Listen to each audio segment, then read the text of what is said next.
Do Hello, everybody. Thanks for being here. I don't know if my sound is working. So I guess we'll find out soon enough. But an ongoing thing. Yeah, I'm not quite sure what the answer is. Again, it only matters if people can hear me now. Might not be able to, which is super annoying. But here we go. Hospitals not to have AC. Is this the discussion that it's not hold on, it's not that, it's really not that crazy, dude. He lives in fucking Canada. Like, how hot does it get in Canada? What part of Canada do you live in? Do you have you close like to Washington? No. Well, yeah, essentially near Vermont. Okay, so more or less a temperate climate of Vermont. Yeah, so it gets hot. It gets AC hot. Yeah, fuck yeah. No. Well, the heat now is different. As in 20 years ago, you would deal with maybe a week or so of plus. I'm doing the conversion of like whatever, greater than 90 degrees Fahrenheit temperature, as opposed to these days, like we have a whole month of like greater than 90 degrees. No, Corey. Well, no, hold on, Corey. wait, I gotta get used to this. Just new make setup people and look, learn. Corey, so you give me like 10 seconds. You gotta just say Celsius. It's okay. Yeah, how many Celsius? If they're too stupid, listen. Here's how you do it, guys. All right, you should have learned this shit in kindergarten, right? 30 is hot, 20 is nice, 10 is cold, 0 is ice. All right, there you go. You've got Celsius figured out now. Imagine me caring to know what European, how Europeans measure their temperature. No. The rest of the world. The rest of the fucking world. Yeah, I know. It's just the rest of the world. The rest of the world. I prefer Fahrenheit. Europeans. Fahrenheit is better in my opinion. The rest of the world is Europeans. But if you're not American, you're European. Okay. Fahrenheit makes more sense. Fahrenheit makes more sense when you're doing day-to-day things, right? Like when you're cooking, when you're describing what's hot in terms of outside and temperature and things like that. It does make more sense, but it's not fucking hard to learn Celsius, right? And like, I'm not going to judge the rest of the world because they don't want to use imperial and metric system both, right? Like, I get just being like, no, we're sticking to one system. It makes sense to us. Everything's in tens. It works fine. I get it, right? I do think Fahrenheit is better. I prefer Fahrenheit. But if you don't know how to do the Celsius conversion in your head at this time, maybe not the math, but if you don't have the concept of Fahrenheit, that's on you. I'm sorry, Celsius, that's on you. I agree. What was that, nursery rhyme? I think I was privileged enough to be born in America. I don't have to care. But anyways, so I'm just saying, like, over the past 20 years, you're saying it doesn't get warm enough. Like, anything above 75, you should have AC. Oh my God, why is my fucking... Yeah, well, you work on that. Hey, Scott, what's that? What was that rhyme you just did? 30 is warm, 20 is nice, 10 is cold, 0 is ice. Yeah, I never heard that. But that being said, I did start looking, like, trying to it's still frozen. Yeah, Jesus. That's what you get for making fun of the metric system. True. Only look at temperatures through Celsius.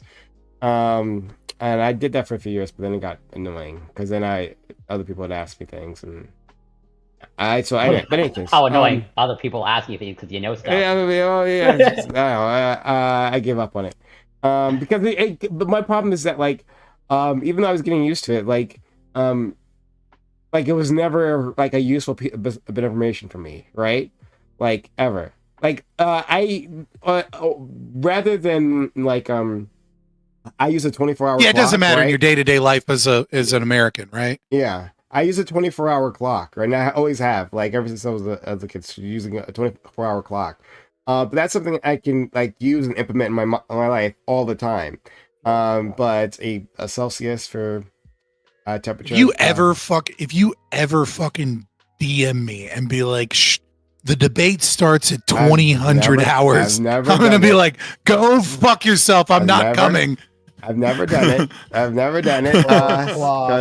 I know other people will hate it. No, but like what it does annoy me is that when people pretend like they do like a learned helplessness thing, like, oh, I can't figure this out, right? I remember it's like, you can't add 12, motherfucker. Like, really? A friend of mine, right, since like high school, right? And he would like sometimes like he would have my cell phone in his hand. He looked at it, was like, I can't figure this out. I was like, all right, well, then he'd ask me the time, right? Like, is it actually 5? Well, did you subtract 12? Like from You like you 17, carry you the subtract one. 12? He says, yeah. Well, then it's 5. Like he he pretend like he didn't know. Like, oh, this is just too far above my head. Like, come on, man. Like, handle this. And which made me want to use it all the more, right? Just to annoy him, actually. But in any case, so I mean, there is a difference between knowing something intuitively and then doing the conversion in your head, right? It's like when you take a foreign language and then like you have your first time where you like dream in the language and then you're like, oh shit, this is different, right? Like I'm thinking in this language as opposed to just being like, here's a sentence. What does the sentence mean in English? All right, I'm doing this in English now, right? Well, yeah, that's language, so I mean, there's that rather than adding 12. I think the same thing is probably true with like temperature and time that way, right? Like if someone says like 2200 hours, they're probably just, if they're not used to using it, they're like, oh, minus 1210. You know what I mean? Like they're not actually just thinking of 2200.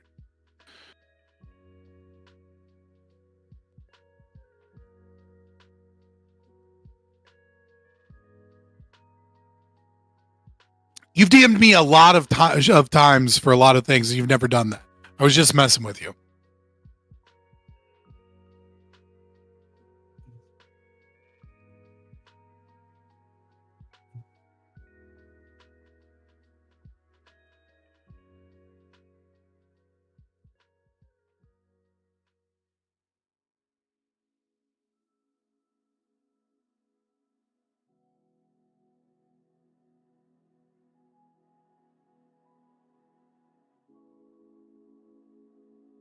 Well, it's just like cognitive laziness. Some people are just like that, unfortunately.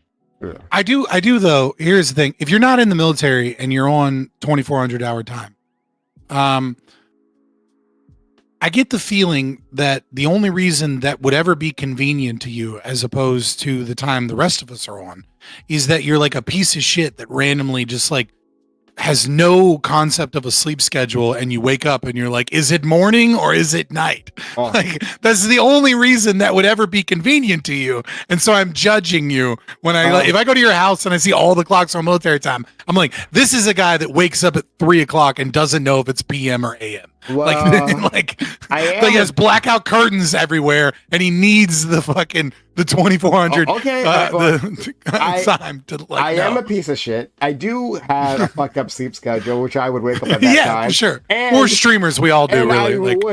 Except for maybe Corey and Lactoid. I wish I had blackout curtains because yes, I would operate in that way as well. However, those are all separate from the reasons as to why I started using 24-hour time. Well, I don't use a 24-hour clock. Absolutely perfectly. But that reason makes me want to use one because I legitimately have woken up at like 6 p.m. and 3 p.m. and not known if it's AM or PM. Now I do want to put the effort. Real quick, now, is your friend upset about asking what time it is because he has to do the conversion of subtracting 12 hours to understand what time it is?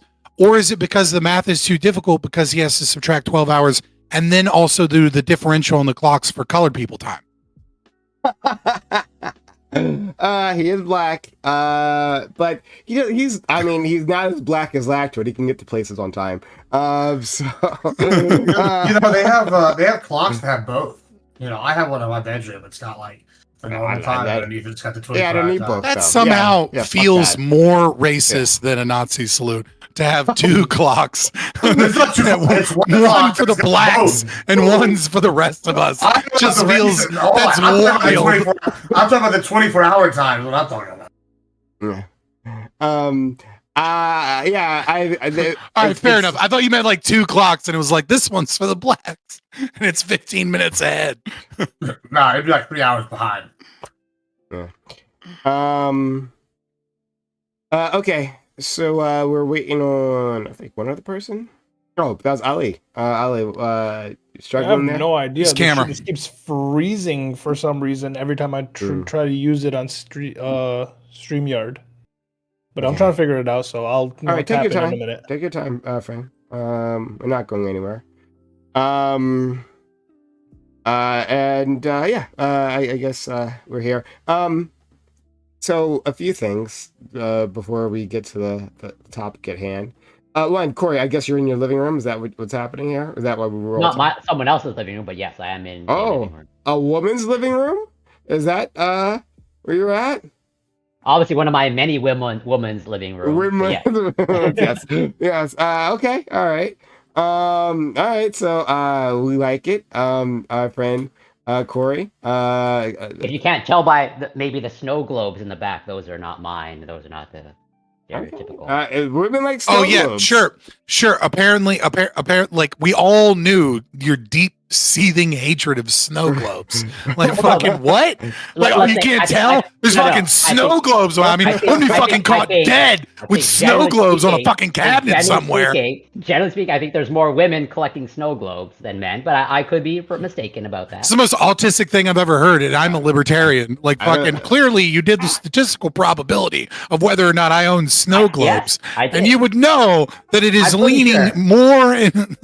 Okay. Just like who collects guns more? Pretty sure it's mostly men that collect guns. But hold on. Are snow globes gendered? Did you guys get the sense of that? Like if you visited a man's house, feels more like a grandma thing to me than like a woman thing per se. Hmm. A grandma is a woman, I believe, a type of woman, maybe. Yeah, like subcategory. I just mean like I don't know like too many 17-year-old girls or 19-year-old girls or 20-year-old girls that like have a snow globe collection. Let me make it perfect. I would not be in a 17-year-old's living room. I want to make that perfectly clear. Fair enough. You don't have family? Like what the fuck, dude? Oh, that's right. You're left wing. You people don't fucking breed. Okay, all right. But and if you do, you just abort them. You guys think that? Oh my god! You guys. You think that it's a female thing? Does everyone else think that snow globes are necessarily a female thing? I think more than like they're 2 or 3. Coded. Yeah, I think more than 2 or 3. Yeah, that's female. Like, I mean, you might like, I'm in Disney World, and they have like a cool battle scene, fucking thing or something. I might buy one, and then I might buy one for my nephew or niece or something. And then but if you collect 2 or 3 of them, more than that. Like if you become a snow globe collector. Yeah, I think that's female coded. What are you getting out of this guy? Oh, look at the snow! The ballerina dances! No, I mean...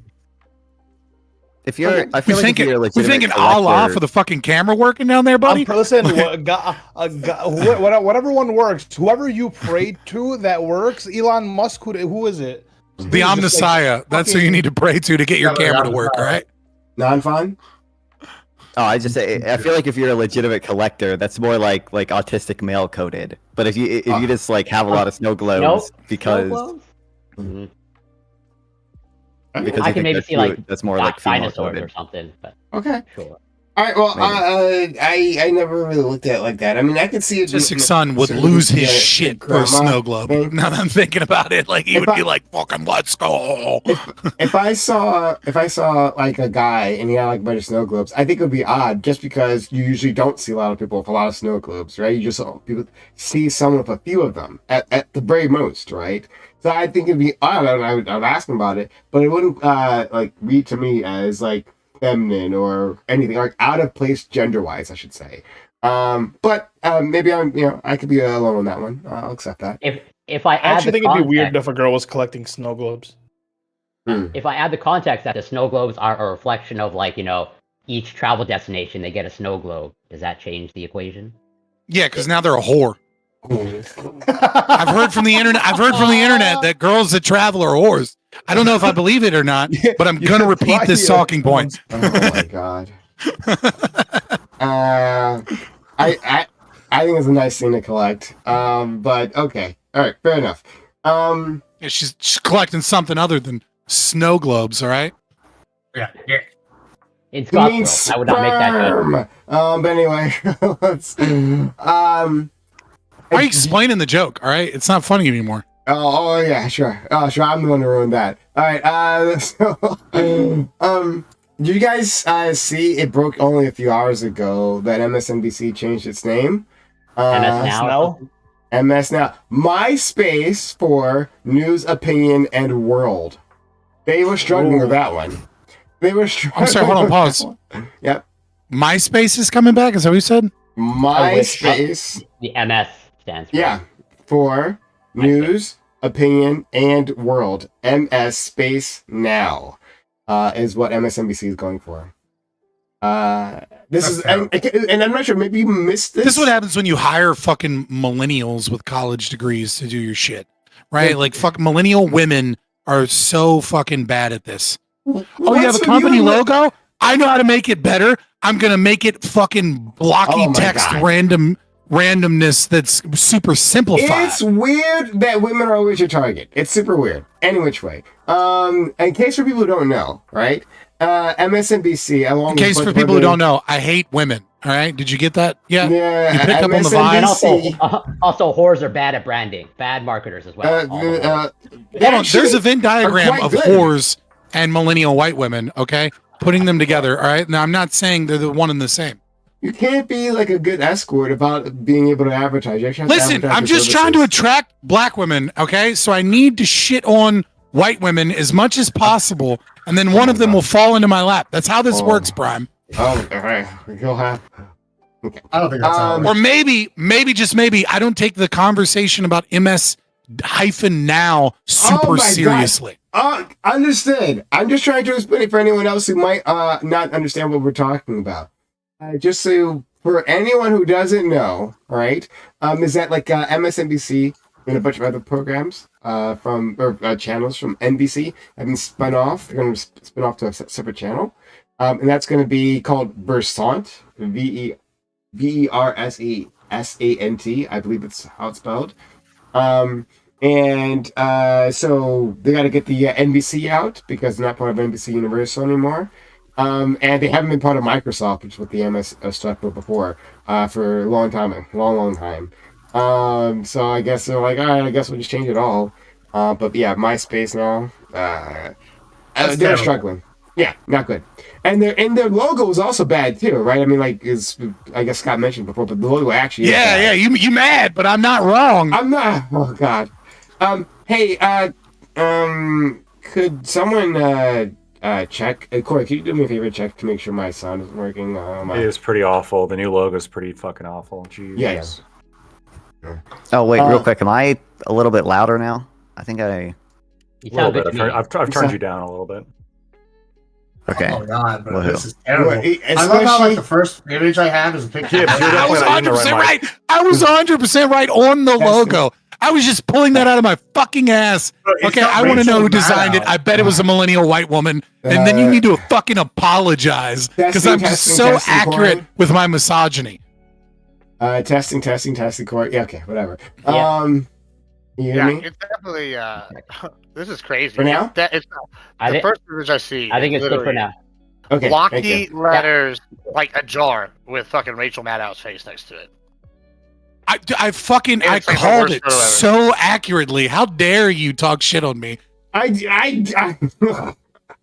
okay. It was a millennial Just woman take this rebranding. L and move on to the next time. Okay. I shit on women. It won't take that long. Okay. Sorry, would you say? Prime's trying to attract women that need defending, and you're trying to attract black women. This is you guys could be working together in tandem. Okay, that's what should be happening. I'm just looking for my unicorn Jasmine Crockett. Okay. Oh my God! I was just watching a video of Jasmine Crockett. Actually, was being interviewed. On I gotta CBS. mute it because I don't want to hear what the fuck that dumb bitch says. But good you God, got is it she in- and she's in beautiful? the yellow dress, the yellow green dress. Is that the one? I'm not following her to that degree that I'm following her outfits of the day. I'm just saying when I see her, I'm like, it's oh on. shit. Did y'all Oh, see- no, did you're y'all- saying I thought Speaking you were of watching it right outfits now. Did y'all see No, last week? God, no, I'm not. Swingers No. uniform on. Political gooner. So a couple things. Apples First thing, everywhere. I just checked. The person who made the decision for the logo is a millennial white woman. Ironically. And I like your swingers But uniform. how Well, yeah, they're the the ones second with the thing- graphic design degrees, guys. The second thing is, Gibbs is right.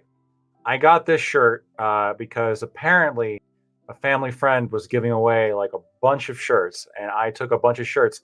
I didn't know this at the time, but apparently it is the case that pineapples on your shirt means Well, you're like down swinging. to fuck somebody else's wife. I swinger, didn't know that. And let yeah, your wife be fucked. And an upside down It's- pineapple on your front Well, porch. as well. I don't It's have multiple. a wife, It's so one way. I'm okay. I'm kind of okay with whatever this would represent then, and until that. Yeah, but you happens, might then I'm be okay. telling other people that you're. They a might bull. want to watch though. Are you okay with them watching? It would depend. Do you perform well? I don't know. I've never tried. I've never had somebody watch me while I. Would you be okay with it? You don't seem opposed. If she was sufficiently attractive enough and like he was sufficiently not weird enough, I could give it a shot. Yeah. There's no fucking way to have Like, someone no that college. wants to All watch right, you fuck his wife all right, isn't going to be lactoid. weird as fuck. I mean, like weird. Like I understand there's like a baseline level of weird for sure. Okay, but I'm saying like real like. Quick question: what would if be he's in the worse? if he's in the background, if he like, was, yeah. what would be worse? Hear me, It's quick working. question. Quick question: what would be worse? Him sitting in the cuck chair, egging you on, or him that bitch. making very quiet noises with just a single eyeball from the closet? Oh yeah. Just like grunting. I would rather take the second one. That's fucking weird, dude. Yeah, the second one. I can't do that. You know, like turtle sex noises, just one eyeball and the occasional. Yeah, no, not what anything but that. Yeah, I would rather take the whole like, yeah, go get her. I'd rather take that. Yeah. Okay. Hey, that's something he's used to. You know? I He's just like that we're prepped for slowly making Dactoid more degenerate just by being here. Ever so slow. We'll get him there. No, I think Lactoid is a degenerate, right? But like in the opposite direction, right? Like it's not that like it'd be one thing. That's if he not was, what like, degenerate He's means. classy. No. What's happening? No. It will be one thing if Lactoid was like purity culture, right? But that's not Lactoid, right? He's not like hard purity culture. Like but he's like anti-sex in like really weird like serial killer ways. That's the thing. That's Like he's that's down too worse. cuck. Yeah. He's down too cuck. He's not. He will not be cucked, right? But you know, it's limited. Whatever can like whatever benefits him, he's down for. It also depends on the kind of marriage Dennis. too. Like if I feel like I'm doing something wrong, then I wouldn't do it, right? Like if they've got kids or it's like something like that. But if I really don't like him, Wait. Why does it matter if they got kids? Hold on. Yeah, why does it Whoa. matter exactly? It was Now you're mad gonna because they're not hate in the fuck his room. wife? Like I don't like this guy. I'm really want to Yeah. fucking. Well, yeah, well, it's like- now you're getting more degenerate. Yeah. that's not more degenerate. No, Yeah, it's because more degenerate. if it's Yeah. a good marriage and he's like a good guy, I wouldn't want to like. It is a Well, good like, marriage. you would do it a bad Embrace They're way. it. swinging. They're swinging. It's not that good of a marriage, brother. No. I'm the opposite of around, that. like, 40 No, years. I think it is a good marriage, right? Like they're open with their desires, right? And they've invited, right, a very handsome Swedish man into their bedroom, right? She picked him out. Was like, I gotta get that guy. I walked into his law offices. I couldn't take my eyes off of him, right? What if And what the if she husband's makes like, you wear okay. like And so they like a approach- Swedish outfit? Like she wants you to wear the clogs and like the Lenderhosen. No. Would you speak in Swedish to him? Like you gotta come in there and be like, "How are you doing today?" You know, like really stereotypical. You know, How are you ready? are you ready? Are you ready to be That- stopped to buy the stuff to schnitzel? That would be awesome. I love that idea. But anyway, still, right? Like they're letting you into their marriage. They're both there together. They're not sneaking behind each other's backs, right? And actually, hold on. I want to talk about this for a second. Now, I this is not the direction I want to take things, but like once again, Yeah, Scott, Bromcast like, just accidentally wants to talk about cucking. Okay, all right, you know. okay. No, what I want to talk about though is what you guys think is worse. 'Cause I had this discussion. I guess Gay last son, year. thought daughter, go. I don't know what you're talking about. Sorry. You don't know gay son thought daughter? I've never heard this before. I'm sorry. Is this a white Would you thing prefer that I gay was son or unaware of? thought daughter. I don't know what you're It was a talking joke. guys. I don't know what you're talking about. I'm saying- All right, well, It's a hold on, super ask the question. known What- meme. You know what It was just a Wait, joke of wait, like, Wait, he doesn't know what a thought is. You don't know what a thought I know is, what a right? thought is, but I don't know what you're asking me. What do you? Would you You know prefer what gay having son a is? gay son or a daughter that's a hoe? That's the Oh, question. I'm fine with either one. That's fine. I have to pick one. love all my pick children. you gotta pick one. Oh, I gotta pick one. I can't pick both. Hey, look, Lightning it is- round. I want to pick it No, is- both. lightning round. Just pick one. it's What's like your they're- intuition hold on, say? and they're very in your face about it. Like it's like No. Don't no details. Gay Hold son, on, thought daughter, lightning round, Like go. same thing. Same thing, thought daughter. Gay You can only son, pick I one. guess. They're fucking funny Okay. at Christmas. Good choice. I always pick gay son too, to be honest. Yeah. But that's because I'm a misogynist, I guess. That must say something about me now. Any which way, back to it. So I had this discussion. It was on ABE, like last year, I guess. And it came up like about cheating, right? cheating on your girlfriend. Now, I was telling the people there, right, the black people there, that I don't cheat, right? I've never cheated. And they were like, "What? I'm taking your black card." Well, they didn't quite say that, but close enough. But there was this whole thing about I was joking. well, Jesus. Well, yeah, the conversations we have. I mean, it's crazy. They were saying a friend of mine, Bam, and I wish he was here to defend himself actually, because if he was here, I might even DM him to get him on to talk about this, because he heavily defended the idea of cheating on your girlfriend. Not just like, hey, it's okay, but it's more expected. You might as well do it, right? That it's just Boy, like really watches Fresh and Fit. A normal of a relationship, right? And yeah, like you should cheat on your girlfriend. It's like you want to know where he's wrong? I'll tell you This is where he's delusional. wrong. No, it's not that he's delusional. No, you know where he's wrong? It's only cheating if you get caught. That's the big rule right there. So No. if you don't get caught, not cheating. Oh wait, I want to clarify. Like he means like actively cheating, like deception, or just like open relationships? No, he means a deception for sure. Okay. You might as well just be fucking on the side and not saying anything, and if you get caught, just own up to it. Really.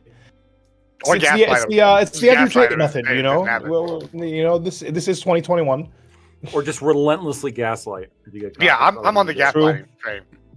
I'm that of wasn't the option me. of just like be honest, right? And then like most of the time you just. I mean, can if do you're whatever cheating, you you're not want. really being honest to begin with. I feel like Well, no, I'm saying. I if you feel just like wanna this is fuck one of other those girls, just things tell that's them, such. "Hey, I want to Oh, fuck other girls," gotcha, and it's just like, gotcha. Yeah. But if you're actively cheating, I feel like this is one of those things that's so absurd to say that like I don't even actually feel the need to debate the topic. I'm just like, nah, I'm not with that. And then people are like, okay, you're not. You're a normal person instead of a crazy person. Are you though? Like that's just such an insane take to be like, yes, I don't you absolutely should I don't see lie you to the getting into people a you relationship love and lying, and then go out and risk pregnancy and STDs with strangers. Yeah, I don't see you. I don't know, it's like- No. That's For Gibbs, retarded. For Gibbs, I don't see you getting into a relationship and then lying about sleeping with other. Like I don't see you doing. that. I think You that's wouldn't do a- that. Even Gibbs wouldn't do that. I'd be like, we're gonna I go think fuck Gibbs that wouldn't bitch do that. together. I would definitely. Gibbs be like, wouldn't we're even gonna do. fuck Yeah, that you'd be bitch open. together. Yeah, that's but- that's not. I mean, I don't think that's healthy, I do want- but I it's do want a healthier than caveat. cheating. I do want to caveat that, like, there are people I will say that will cheat, and if it's like if they never get caught, like I know a guy, he's got like his whole life together, whatever. But one time a year, he's like, all right, we're gonna go do a bunch of drugs on the weekend, and we're gonna just like have a bunch of hookers, we're gonna fuck them. And he does it one time a year, and then he goes back and lives 364 days a year as a good husband, right? Like the rest of the time, he's like, I just gotta get it out of the system, and I want to do things that these women that I don't want to do. Like to the my wife. purge for a But, marriage. yeah, like the purge before. And he's like, she never caught me, so it's not cheating. And I'm like, well, you have to get caught for it to be cheating. So She knows what's It's going still- on, brother. It's still cheating, right? but I mean, like, I will say, if you're going to cheat, the probably the least likely to be destructive, though it is destructive, would be a man cheating with a sex worker for multiple reasons. Number one, there's, I think women when they, I just think the dynamic of women cheating is a little bit different than men cheating. 100%. Men tend to value it for the sex in and of itself, and it's not necessarily an escape from the relationship or a means of like setting up a new relationship to leave or like trying to go out there and explore things. It's like it's exactly as Admiral Gibbs said. It's like I want to go do crazy shit that I don't want to do with my wife. That being said, it's still destructive. It's still unhealthy. It can still lead to a lot of toxic things in your relationship, but it's definitely the least form of it. And then because it's a sex worker or I don't know why I'm saying sex worker. Fuck that term, whore. Because it's a whore, you're like, there's not like you're gaining any value or that there's any like potentiality of like engaging in a relationship with this person. Which, I mean, you can look at studies.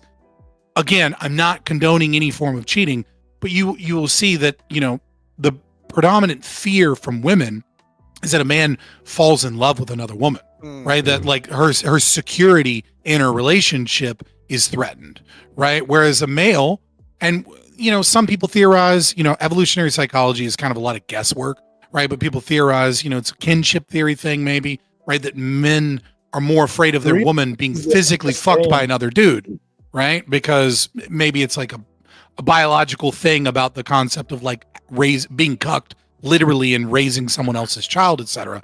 But in both instances, it's not a healthy behavior to engage in. It's almost certainly going to lead to problems in your relationship, even if you don't get caught. I want to say there's one thing I have done that's I've never cheated, but I have done this. Look what you started, Prime. It's not morally worse, but it is more likely to be destructive, and that's just true. I think more likely to be destructive makes it morally worse. I've done this, maybe sure. Every time, it works every time. I have non-friends opinion. I wanted to fuck somebody, and I was like, oh, I'm dating somebody, so I just called and broke up with them. And they're like, why? And they're like, I'm gonna go fuck somebody else, and then I hung up on them. And every single time they've gotten back with me later. So it's worked. I'm just saying. I mean, it's not cheating. It's technically not cheating. All right. You're not cheating, and you put them in their place. It's massively immature, but yes. So you found a woman with negative. Maybe I'm super weird and conservative, but like I do the fucking. Like I do it like the Christians do it, man. I'm like, oh, you want to be in a room alone with me? I'm dating someone. No, thank you. Like I just don't put myself in those positions. I remember when I was in college, and like some girl wanted to come over. She wanted to come over and do like a group project about him, and well, she was like, yeah, let me come over to your house and do a group project. And I was like, fuck no, not happening, not in a million years. Nope. She was like, why not? And I'm like, nope, nope, I'm not happening. I'm not going to be in a non-public space with you because I know who I am. Like, not happening. You know, Enrico Suave over here fucking get thrown. It's the implication. The implication, bro. No, I mean, I just wouldn't put. I know that I'm not that strong of a fucking man, so I'm not going to put myself in a position where I'm alone with someone I'm sexually attracted to. I'm just never going to do it. That's so. You know that the other half of the equation is they have to want to fuck you too. Right? Hopefully that's the other half of the equation. Maybe it's not real. I'm not saying I'm stopping the rape mind. I'm just saying that like when a girl, like I don't put myself in those positions where I'm in the position to cheat. The implication. Wait, all I'm saying is like let's just say you are like alone with someone, right? Just because you're attracted to them don't mean shit. If they're not attracted to you, you ain't fucking, so like you ain't cheating. Well, hold on. That's when you make them laugh. I mean, if you're gonna go try shooting shots, I'm not saying you have no self-control, sir. You guys are pretending like I just said every woman that wants to be alone with me clearly wants this dick. I didn't say that. Yeah, I'm just saying I don't put myself in a position where like if they came on to me and I'm like fucking alone, so like I don't want to be in that position. Heard you speak. I'm looking at you. It's kind of like a pretty fair assumption that every woman that's around you wants to. So like, I appreciate it. If you guys think this is like weird or not. I have had multiple married women try and get with me. Though. And sex, it happens often enough. It happens often enough where married women want to cheat with me. Where I'm like, dude, please stop. Once gets laid, all these opinions are going to change, right? It's just a little bit of repression. I have been laid. First of all, second of all, the specific scenario was it was college, all right, and I had a group project with a girl, and it was like a normal group project, and I was like, hey, like when do you want to meet after class to like do this group project? And she was like, sure, let's meet at this time. I'm like, okay, and so we went to like a public like library with other people, and so I came down and like sat down at a table, and then she came and like she had all her books and stuff, and then her boyfriend was there too, and her boyfriend sat down and just awkwardly sat there and just like didn't look at me, didn't acknowledge me, and just sat there. Did he egg you on? No, he just sat there like the full like 3 hours that we were doing the group project, and he just sat there, not even on his phone. He just sat there the whole time, and then like the problem is you weren't wearing that pineapple shirt. No, I think that's like a. If you'd been wearing that pineapple shirt, you'd had a much better time. I think that like that's. I'm here. But he was like so much smaller than me. Like he couldn't have stopped me if I tried. So much smaller. Bro. He could have stopped me if not. but regardless, like I think that's like a little bit controlling. Everyone's bitch, bro. That's a little bit controlling behavior. That's like messed weird. up. Yeah. Well, how do you know the girl didn't ask him to be there?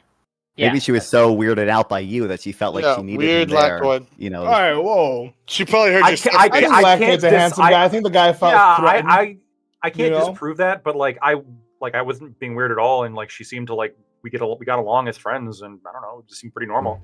I think it was more the boyfriend just based on his body language. Like he was the one like acting like really cold and like standoffish, and like was just like sitting there. I don't know. It seemed like he was the weird one, but.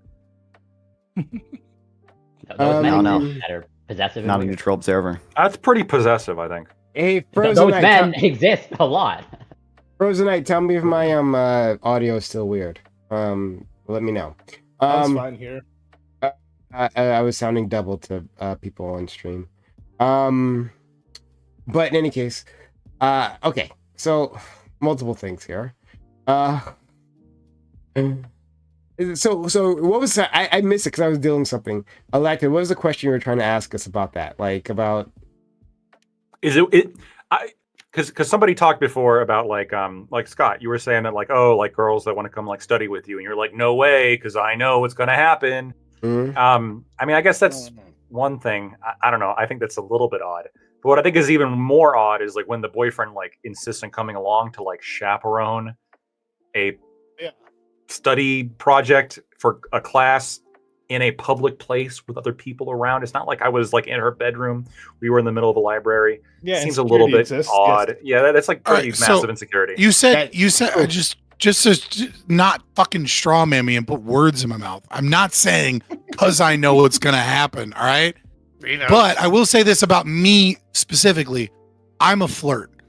And I don't even mean anything by it. I just do it all the time. I flirt with everyone. I flirt with guys. I flirt with girls. I flirt with fucking old ladies. Like if you're the cashier at the grocery store, like I'm probably like being like I'm probably like, oh my god, those are such cute earrings, right? And then people are like, oh, is he flirting with me? No, I just like your earrings. I'm just a very extroverted person, and I get misunderstood often as like flirting with people when I'm not actually flirting with them. I've known you for like 3 fucking. When does the flirting start? I'm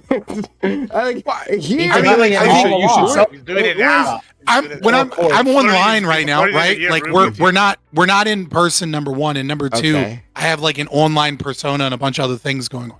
But like I'm just the type of person that will randomly talk to people just because I'm bored and you're there, and I'll say things that are complimentary. Or like make a little joke or something, and then like before you know it, people mistake my intentions as like I'm flirting with them, and like on top of that, I am but a man, and so I don't want to be mistaken for flirting with you while we're alone somewhere. Like I just don't want to be in that situation. So people have thought that I've been flirting with them when I'm not as well. That's happened to me multiple times as well. But like I hear you. Somebody donated a super chat just to say that this content is age restricted for non-fun. That's pretty good. No, I'm above 18 to be clear, but are you above 21? He probably wants it to be. Can you drink? I'm not above. No, I'm. You I'm can't 19, drink. All right. We'll keep Gibbs away from you. Come to Canada, you can drink. Not that I recommend that, but that's why you should come to Canada. So, or poisoning the youth. Why is it going back to and we do have again like the people watching my stream, we have a topic, the lab grown meat thing, but before we get there, okay, right? We're talking about cheating because of course those two things, one would follow the other. Very important. But they're cheating on meat, you know? Yeah, so one, I don't understand, Blackwood, why you think that it's worse when a woman cheats. You're saying it's more destructive. We're talking about a heterosexual. Yeah, it's kind of obvious. It's not obvious. Could you? Sure. Well, sure. That? So Scott was and I agree with it. Just to be clear, Scott made the point that it's usually more destructive when a woman cheats, and so therefore it's like comparably. And then I made the point that I think it's therefore comparably more morally wrong. There's a couple arguments here. The first one, I mean, really, I think the most important one is that women tend to cheat for different reasons. Like they tend to be more emotionally vested in affairs that they have. It tends to be less about like the physical and more about the emotional. This is generally how women operate. Then the other part is just like a straight analysis. How does that make it more destructive, though? What's the because I think that I think the two possible harms that come with cheating are like emotional attachment with somebody else. They can cause a disruption in like your emotional attachment with your current partner. And then also the potential physical things that can go wrong with sexual activity. So I think that for both of these categories, there's a higher risk when it comes to women. Firstly, because there's a higher risk that the woman's going to get emotionally attached, and also women are not only we're talking about the pregnancy where it's possible that she gets pregnant, but then women are more likely to get STDs. per sexual act compared to men. Just like a factual statement. So, and other health related issues like UTIs and things like that. But I mean, yeah, but that's just like sex in general is more risky on average. Right, exactly. So she's out like banging other guys. Her risk, like right. This isn't a condemnation of like women as like a spiritual being, right? Like it's just it's just like what is potentially more harmful to the relationship. It's a math problem. From like so maybe I misconstrued, but at least the message that I got is somehow it like when you're using the word destructive, okay, why I must misinterpret things of like it's somehow just like more inherently destructive to like something grander as opposed to you just seem to be praying it's like it's just more there's more health risks associated with a woman. Well, and okay, but if a woman is more likely to get an STD or get a UTI or something else, right? These are things that fall into the category, as Admiral Gibbs so eloquently said, it's not cheating if you don't get caught, right? So, right. So if a woman gets an STD, you're gonna get fucking caught, right? If you've been with a partner for 2 years and the man is per se loyal and the woman is loyal and monogamous for 2 years, and then an STD gets into the relationship. Well, then all of a sudden we're like, okay, now we know that somebody's been cheating, right? But then let's just let's say let's then limit it because as Lactoid brought up, okay, assuming it's true, and that generally I think that is correct in terms of the cheating on the woman's part is more emotional. So let's just say if they're just emotionally cheating, is that more, and it's isolated to just that alone, is that more destructive then? Probably. It would depend. It depends. Like it's a really subjective analysis. I'm pointing that to specifically to Lactoid. If it's just that, is that more destructive? And if so, how? So I guess when I was referring to cheating, I was really talking about like some kind of extra relationship or extramarital like sexual. But you just said, but you brought up cheating as you brought up an emotional component though. Well, so right. I think there's. Corey, he's trying to answer your question. Why's Corey so animated, right? Corey's in a woman's house right now. He's trying to defend women. I get it. I think there's like an emotional aspect to sex. And I'm cheating too right now. No. No, there's an emotional aspect to sex, but like on ChatGPT that I'm writing a paper. I'm talking about like extramarital or extra relationship, like sexual liaison, as opposed to what some people like refer to as just like emotional cheating. I think that can be like a little bit difficult. Well, then when men have that's emotional cheating too. Like how is there? Yes, but to a lesser extent. I think that guys are more able to like have sex and not have as much of emotional attachment to the person they're having sex with, as compared to women who very often they have an emotional attachment or are more likely to develop an emotional attachment to the person they're having sex with. I think a better way of putting it is that men are more likely, though obviously this is potential in any cheating situation, right? But men are more likely to be able to compartmentalize the sex as just sex and still be in the relationship. Now, nevertheless, that's still destructive towards the relationship, right? Especially if you're no longer doting on your wife or you back off because you're not having that sexual give and play that, quid pro quo that, people like to blame as evil because it's transactional, but is just a reality, right? Date nights and romantic things to try and, garner that attention that make that partner feel loved, seen, valid, etc.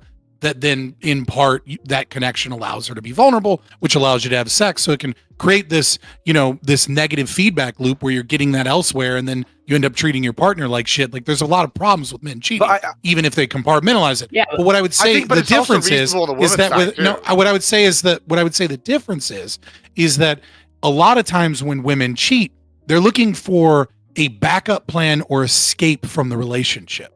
Right? Like when it's reached the level that women are cheating, they're looking to they've already kind of like begun to break up with you because they're looking for a different man. They're seeing what's out there on the market, what kind of attention can they get, or maybe they're looking for someone that they can move to next, or there's a lot of different ways in which that applies.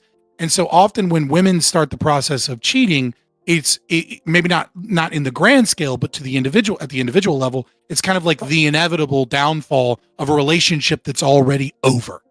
Yeah, that's like the whereas men might go out and men are more likely to go out and cheat just to get something else or something strange or something crazy, keep that a fucking secret, and then just maintain the relationship. That isn't to say women don't do that. They absolutely do. And that isn't to say men don't go off and fall in love with women and then leave. They absolutely do. It's also more like acceptable though, like from like one way. Like right, like if you go like women, like they're already kind of like sexual, right, with other women. They flirt. There's more fluidity to their sexuality, even among like super Christian whatever ones. It seems like though, like if like say you go out and you cheat on your wife and it's with a Playboy bunny, and you come back and like, oh, it was obviously just sex. I fucked this. They're gonna be like, they'll be mad, but they'll be like, okay, how mad are they really? Like it's not as bad. I've seen a lot of that. A Playboy bunny? Like, or some like model or some girl that's like way out of their league. They're like, oh yeah, I look like, Helga, and this girl looks like she could be fucking, fucking from Transformers or something or something. I don't know if I'm an insecure man, but if like my partner went out and was like, no, don't be mad, he's just a D1 athlete or something, I'd be like, no, that's worse. like that would be a problem for me. Yeah, it's like maybe I'm insecure. I don't fucking know. I'd be out. Is happy as long as you fuck up, Yeah, you gotta fuck up. Oh yeah, exactly. Okay, so Corey. So then, Lactoid, I want to clarify further. So in the absence of sex, does emotional cheating exist for you? That is just like that's all just one and the same as a package deal. Like if a woman, that's tough. I mean, what is that? If a woman is going on, let's say every week romantic candlelight dinners with her coworker, is that emotional cheating to you, or they have to have? How do you feel about a work husband? So then, how do you feel about a work husband? That woman is just lying about the fact that they're fucking. That's all that is. It doesn't even have to be that's irrelevant to my hypothetical. Before you add your thing, let's get this question, Corey. So if they're just engaging in that, is that emotional cheating? And if so, how is that more destructive? If they're not having sex. I mean that one, if they're not having sex, that one might not be more destructive because they're already at the point where they're both like just solely engaged in some kind of like direct emotional kind of thing. I was specifically referring to, again, like some kind of like extra relationship or extramarital like sexual liaison. Like, yeah, but I don't know. You seem to frame it as like emotional cheating that involves sex by women, but then you seem to carve it up. That's different for a man's motivation. No, dude, you're like intentionally misunderstanding shit and getting weird right now, Corey. Other way around. No. I think that like so if we have like a man who like just like steps out on his wife, like Gibbs the person was talking about, right? If you had a guy who steps out on his wife and just goes and bangs a random chick, and then you have a woman who like goes out and bangs a random guy, I think that like in this scenario, the woman has a higher chance of STDs, a chance of getting pregnant, and a higher chance of like becoming emotionally connected or developing feelings or having like an emotional bond with the person that they just went out and fucked, which can compromise their current relationship. I think all three of those things are accurate. You've never like just women who cheat on their husbands and just like, they're not going to leave them or anything. It's rare. I'm sure it happens. Hold on. I'm not saying I think it's more rare. It's more rare than men who do that. I think because there's more of a social stigma on women who cheat, right? There's less of a social stigma on men cheating because of but it's also women, right? Because are of this just idea. like, no, it's also women are more like emotional. Come on.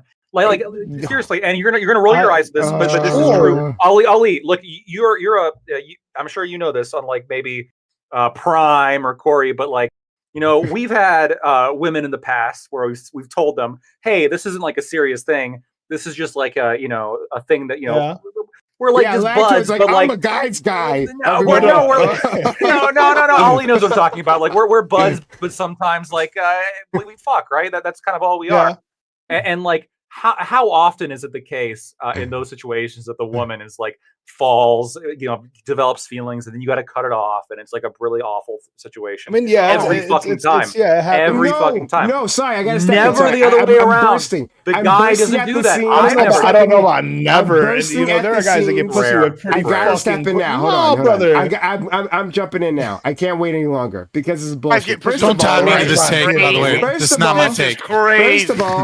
First of all, on the pregnancy thing, right? A cheating man can get a third-person woman pregnant, right? Yeah, but he can keep it secret. Whatever. Okay, so just child support then. whatever. Oh well. All right, so So he's got to pay child support. He's going to bring in the kids. Hold on. But I'm saying it's in terms of disruption to a relationship, which is the thing we were talking about previously, right? Yes, it gets pretty disruptive if the man cheats and gets another woman pregnant. Pretty fucking disruptive. A woman can get pregnant by one guy. You like make these distinctions, right? Hold on. Yeah, that's true. Yeah, you can get multiple girls pregnant. That's another thing. Yeah, that's a good idea, right? I mean, if this guy is a cheater, right, and he's going around, a good idea.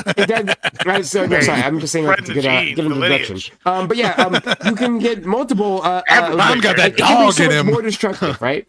But I wholly reject this idea. It's worse when a woman does it. Like I think these things are equal. And I don't think totally that's worse. Would you deal with any of the arguments I put forward or Lactoid did? I'm not even talking. I haven't written down anything you said. I only wrote down things Lactoid said. So I don't remember. I don't remember what you said. But pussy. Okay, thank you. I don't remember any of your arguments, therefore I'm right. Prime just thought you were flirting, so he just ignored it. Yeah. I didn't know. Listen, can we be honest? Can we just be honest? It's worse because I fell into Scott's eyes, and I had no idea. Like time just evaporated. But anyway, it's the soft blue light filter on these glasses. I also have another argument. Can I give you my other argument, because you're really going to hate this one. Okay. I think another reason why it's worse that when women do that is because men, because of their higher sex drive, I think it's like more understandable when it's like, oh, they feel like this compulsion to do it, as opposed to women who don't have that high of a sex drive, and so like they should have more control over it. That's what I said. Oh my like, god! it's a myth. Thank you for agreeing with me, Lactoid. Sorry, no, I'm sorry. I'm listening to these people who like you guys are so have like the most. I'm not going to call you red pill, but you have like the basic red pill idea of like how women work, right? Like one, men have a higher sex drive than women. No, that's not a thing. True. That's not actually. That is scientifically accurate on average. No. These women are taught to. I don't know the women you guys know. So, hold on, guys, please, hold on. I'm going to finish my point. Right? That's pretty horny women. They don't know how to get. I want to interview them. I want to have a conversation. Women are told to be ashamed of their sex drive. Right, but the women love sex too. So like, so I want to put that up aside. Like, women have an incredibly high sex drive. It's just less. Well. It's just less. It's okay. So I'm gonna put that aside just for a second, right? No, but then why are you just saying things are untrue? Hold on. Well, no, you're just saying this isn't true, even though it is. Like, my God, it's scientifically shown men have more sex drive. I waited very patiently. Yeah, you waited very patiently by not responding to any of my arguments or writing anything down. You didn't say anything to me. Over the age of 35. Holy fuck. You said nothing to me. Any which way, right? Please. So I'm going to finish my points. All right. Sorry, I wrote down a few things here. One, this idea that men aren't as emotional relationships, right? Like, tell that to women. And when they're dealing with men who've become crazy attached to them, women, like their whole existence, like in terms of like managing their safety is managing men's emotions. That's what they actually mean, like trying to feel safe around men, dealing with men with emotional outbursts. Just because men are more violent, not because they're more emotional. Now, the way that men express that emotion oftentimes is through anger and violence, because they feel safe in doing it that way. That's how they feel safe in expressing themselves, right? But that doesn't mean it's any less destructive. They may not be a blubbering mess necessarily, but men are plenty emotional and get plenty attached when we're talking about relationships. It happens all the goddamn time. That's not dealing with the argument at all, dude. But also, if you say, Scott, I'm not talking to you. I'm not talking. I don't even know what the fuck your arguments are. I know you're ignoring all of my talking points to shit on things, and you're straw man. Okay, great. I'm just gonna. These aren't arguments. I just gotta serve him you because I have no idea what his arguments are. But he just keeps like, why don't you talk about my arguments, right? I don't know what your arguments are. Don't talk about my arguments. Make it about me, please. I'm Scott. It has to be about me. It's been 5 minutes. No one said my name. Oh my God, please refocus onto me, Scott. Anyway, back to it. But yes, the emotionality of men is the danger for women. It is the danger of women that they're always trying to manage, right? Is men's emotions. So I reject this idea that women are just more emotional and more likely to get attached within the context of cheating. When men get attached to their mistresses all the goddamn time, famously so, right? There's so many books written about like men getting attached to their mistresses. It happens all the goddamn time. But I think you're just kind of stating, well, we can just do this in a very casual manner. It happens. Now there are some monogamous cheaters, right? Like here's the thing. Here's the difference between you and me. I wouldn't make these blanket statements, right? I wouldn't make them blanket statements about either gender, because I think they are so uh they are so inaccurate, right? They tell you so little that they end up hiding more than they uncover. So that men are plenty emotional.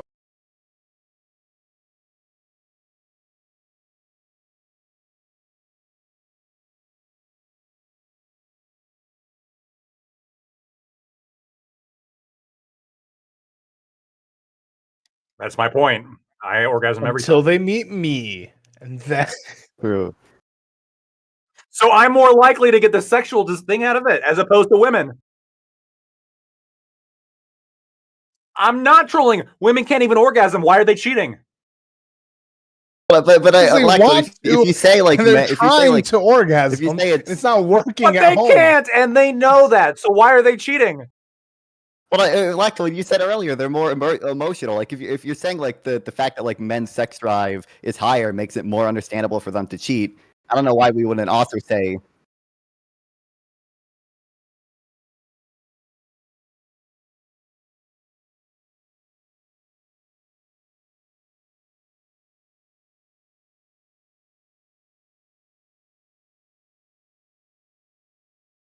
No. No. You said, why are they trying? Do you know? That's not what I said. No. Well, no. I think that libido and orgasm are different. But there is a correlation. Okay, there is a correlation, and I think that in both departments, like both represent women over 35 are horny as fuck. both. Hold on, real quick. Both represent like a motivation. Fuck. Both represent a motivation for sex, right? So like if you have high libido, that can like push you into having sex. And if you have sex every time and you get an orgasm, then you know, oh, there's a reward coming if I go ahead and do it. As opposed to women, which by and large have a lower libido and are less likely to orgasm. So there's like not the immediate physical If they're reward, if as they're in likely their as 20s, with men. yes. And they have a lower libido. If they're in their 20s, Yeah, but once they hit a certain age, they want to fuck everything. fuck women in their 30s, and you have a great time. That's just because nobody's giving them attention. That's like No, it's literally the because their reason. testosterone No, goes dog, up. it's because they're horny. Yeah, it's because they're horny as fuck, bro. Mm-hmm. He knows.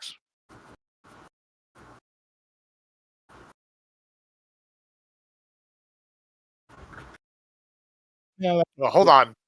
I mean, I guess But you're more likely to have sex if you have a high libido. You're just more gonna have to virgins crank by more out. choice, brother. Yeah. Yes, and if you have a desire for sex, you're more likely to do it.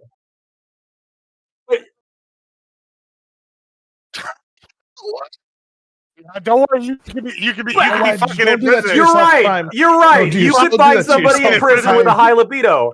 Yeah. I'm saying there's a correlation. Somebody's fucking in prison, I'll tell you that.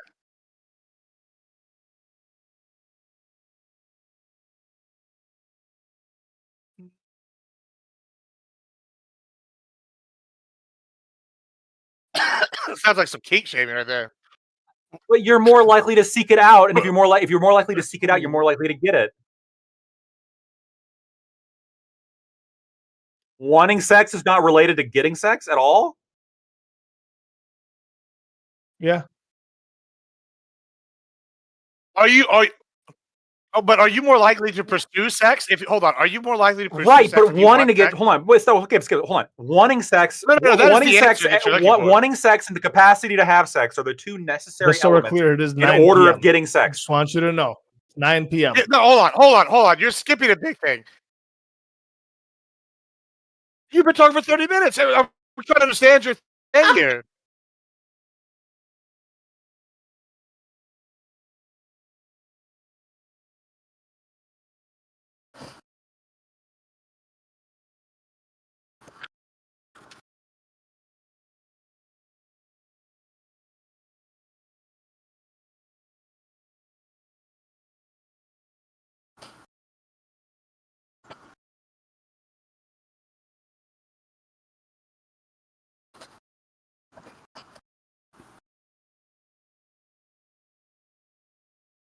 I could never empathize with that.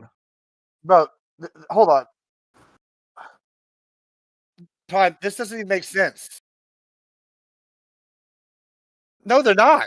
They're not two different things. Prime, but they're not. Prime, Proud of they're you, not two different Lactoid. That was a good things. one. But they're not two different things. Hold on. This is where you're messing up, right? And this is a big problem.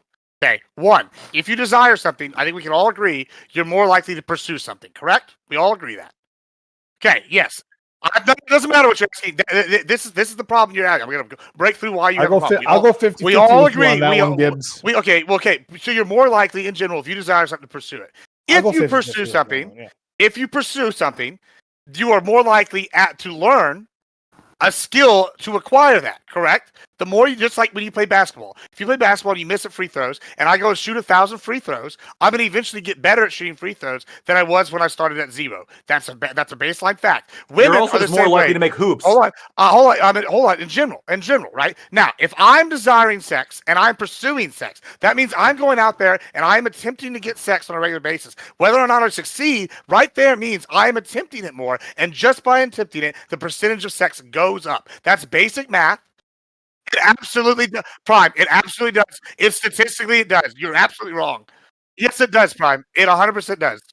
If you're teaching a pickup course, it definitely does. It 100% does. It's literally that's biological.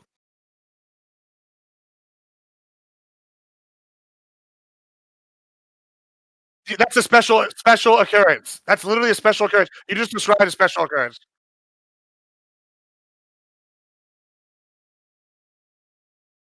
Like what? Name 3. Other than being handicapped.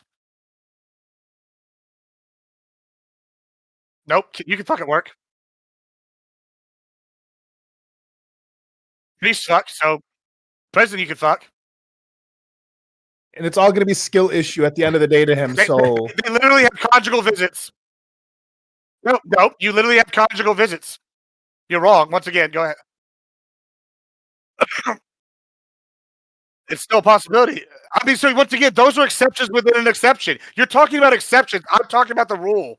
The exception doesn't make the rule. These are very common circumstances, life circumstances people find themselves in, where they can't necessarily do it. What are you talking about, right? Because you have you don't have I don't know, like there's handicap. We can't use that. I don't know. There are other reasons why people can't have them. Yeah, and also yes. You said profession. What profession can they not have sex in? Yeah, sure. When you're a priest, right? Oh, priests have sex. If you're not supposed to. But they do. But hold on. If you want to follow the tenets of your religion, so then you don't desire the sex. You're not pursuing it. Hold on. You're talking. Hold on. I'm saying that people have circumstances that keep them from doing it, right? You're saying, well, you can just ignore all those circumstances, but people have overriding abilities. People aren't simply their sexual desires. This may not be true for you, Admiral Gibbs, right? But I'm explaining to you how other people work. So other people can have overriding desires, right? So you can have a high libido, but you can be in a position where you're like, hey, I've made an oath, and so I'm going to follow that oath, right? Despite my desires, right? They're fucking but what that's called, you're describing, is something called an exception. That's the exception to the standard an exception rule. That's not an exception. I'm talking about what is an exception, then? Life circumstances that happen all the time. Being a priest is a mundane life circumstance. But these are very common examples, right? And there are people who are unfortunate looking for whatever reason, and make it extremely difficult for them to do so. So you can't make that distinction. If you can't understand that, I can't help you, right? I've drawn that up. Yeah, because enough. it's an exception. Okay. You're making that's okay. You can keep saying that, but I'm going to move on. I'm moving past that. I don't care anymore. Anyway, and also I want to address this idea that cheating is not destructive if you don't get caught, which multiple people here seem to have said. Which, like, that's crazy, right? Like that's crazy, right? Like that cheating is not destructive at all to a relationship if you don't get caught. So you mean like just because my partner doesn't know I'm doing it, one doesn't mean that a person's behavior doesn't change. I think we can acknowledge that oftentimes happens. And two, that our relationship might be weakening. Like my partner may not know why, the relationship is weakening, but it can certainly weaken due to those actions one way or the other. In any case, right? Like I think, well, and other people might disagree with me, and I accept that. That like there is a damage to this pact that is being violated, even if the other person doesn't necessarily realize it. Other people really disagree with me on this one, and I understand that. But like the fact that like, hey, this was, so the person is sharing your life with you, and then you're keeping this big thing from them, right, and making them look like a fool, honestly, right? Like, I think that in itself is damaging, but like other people might feel differently about that, and yeah. So I'd love to hear what other people have to say. Wait. Lactoid. Well, I mean, I don't think Scott feels the same, but Lactoid, it can't be not as bad if a guy does it right. If contracts are supreme, all of that, so on and so forth. If you're in a relationship with someone, you made a contract, and you're breaking that contract behind someone's back, just because you don't get caught breaking a contract doesn't mean you're not morally as culpable, right? Well, hold on. It was Gibbs' opinion that it's not bad if you don't get caught. I think it's bad. I think it's. You don't think it's as bad though. I just don't think it's as bad because the likelihood. Well, I'm saying if at the end of the day, contract is God. No, it's bad. I'm not right. No, it's super. You're breaking a contract, which you hate. Yes, I agree. It is bad. It's bad to break contracts. But when you if there's a harm that's associated with breaking the contract that's more significant or a higher risk of harm, it can make that breaking even worse than it otherwise would be, right? Wait, why'd you say it was more likely for the woman to get an STD? And the pregnancy thing doesn't really work because I can get more. It's just statistics. It's literally like it has statistically, men have more STDs than women. No, statistically, women are more likely to get an STD on a per sex encounter or per sex basis than men are. Mm-hmm. Because so then, so then wouldn't it work that like if I'm a guy having sex with a woman and women are more likely to get STDs, that I'm also then vice versa more likely to get STDs? Why? No, I'm fucking all these women that are getting STDs. Well, hold on. If you're first of all, I'm not, but like I'm just for the sake of the argument. I know, I hear you. If you're having sex with women who have STDs, you're more likely to get an STD. Yeah. And so I think that like if you cheat on your wife with a girl that has an STD, this is really bad. If you cheat on your wife with like even unprotected, like that's worse than I think being protected while cheating on your wife, even though both are bad. So you have to like take a survey to figure out like No. Really how bad each person's cheating is. No, well, yeah. If you want to calculate some kind of like exact like badness ratio, I guess you could, but you don't have to do that. You could just say like we generally know that women are more likely to get STDs per sexual encounter because of like physical differences between men and women, and you generally know like this is across the board. This is generally true, and so therefore like unless like all else equal, it is generally worse when women cheat. That doesn't mean that in every case it's worse when women cheat. You can imagine, like, I think a guy who cheats on a girl that he knows has like HIV, this is much worse than cheating. Like if a woman cheats with a guy that doesn't have an STD, right? This is, I think the guy doing it is much worse. I just want to add, by the way, I just looked up some interesting things since we're here in the United States. U.S. Bing searches are crazy. U.S. percentages of people that have been to prison and will go to prison in their lifetime is 5% of the population, and the number of people that are priests is 0.01% in the United States. So we have less than 0.502% of the population. That's an exception, Prime. That is not the norm. The norm is if you go out and you try to do something, the more likely it is that it's going to occur. Like if I go out and I want to buy Coke, it's more likely that if I have the desire and I decide to do it, I'm going to go looking for it, then I will find someone to sell me a thing of Coke. And if I go home, if I stay home... Are drug addicts more likely to do drugs than non-drug addicts? Yeah, of course. Hold on. You're confusing my entire point. The capacity to do something. Right? You could say you might be able to slightly increase that capacity, but it doesn't mean that you will necessarily succeed. You're saying you'll increase your chances of doing it, right? That you will practice doing it, and hopefully it'll happen, but that doesn't mean it'll actually fucking happen. In any case, it doesn't matter. These things are different. These things aren't synonymous. So I'm drawing that distinction, and it's weird that this is the thing that you guys are focusing on. It's a bad distinction because like we know it's fundamentally not true. It's like literally not. If I'm more likely to get hit by a car by just leaving the house, I'm not gonna go down like the whole. I did the thing with you. I already had the discussion with you, right? We can move on from there. But I'm just not establishing. You described the exception. That's what we needed. It's not an exception. It's a common life circumstances. But sorry, 5% go ahead, common life Ali. circumstance. Go ahead. I just want to state that the reason it's worse why women cheat versus men because it's happening to me and they're just women. So like if they're cheating on men and they cheat on me, that's way worse. I just don't like that. I'm very selfish in this regard. And then now, Scott, since you've been muted, I like the mustache. Your Lebanese is coming in. If you just grow it out a little bit more and twirl it more, you'll be full Lebanon. Okay, right from Baalbek. We appreciate it. Let's there we bring in go. Scott if he'd like to add something. Yeah, sure. I'd love to add something after fucking muting me for 20 minutes because I was critiquing how you weren't addressing any actual arguments and getting off topic. You're trying to mute us again, moderator. How dare you not address? But yeah, he just if you ignore all the arguments, then you don't actually have to address them. So there's a couple of problems, guys. Like I'm mostly with you on this latter point because the conversation shifted because you muted me so long because you're a pussy. But I am mostly with you on this latter point, right? That obviously the capacity for women to cheat, regardless of skills, is by and large going to be more than men. That being said, there is, the problem with doing demographic data and looking is that you have to make generalities, right? And so the individual differences vary a lot here, right? Because like if you're talking about like a wealthy man that's in shape, that's attractive and charismatic, his ability to get pussy is better than any woman's ability to be able to get with a man. Period.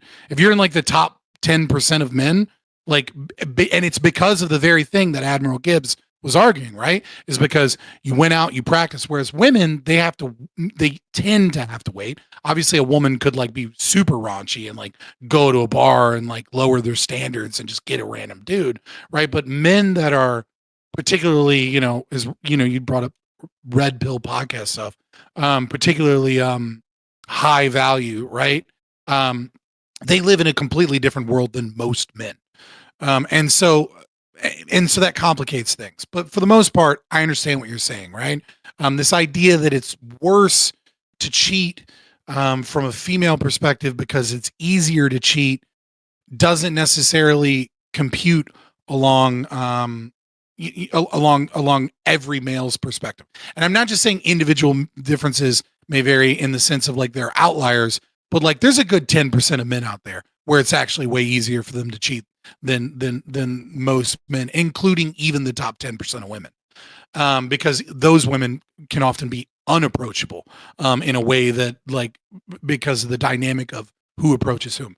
Now, that being said, earlier in the conversation, what I was critiquing you on was when you were virtue signaling heavy instead of making an argument.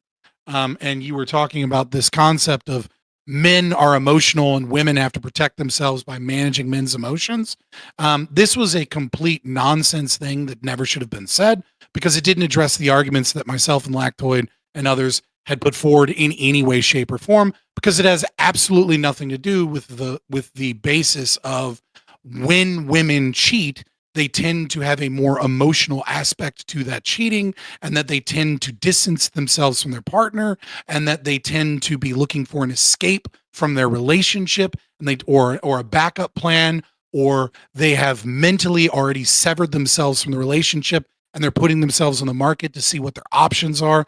That this is the process that myself and Lactoid were talking about. And then you just went, but aren't men dangerous? Aren't blah, blah, blah, blah, blah, feminist talking points that have absolutely nothing to do with it whatsoever, which I think is an extremely bad faith way to address that conversation. And you should probably apologize for it.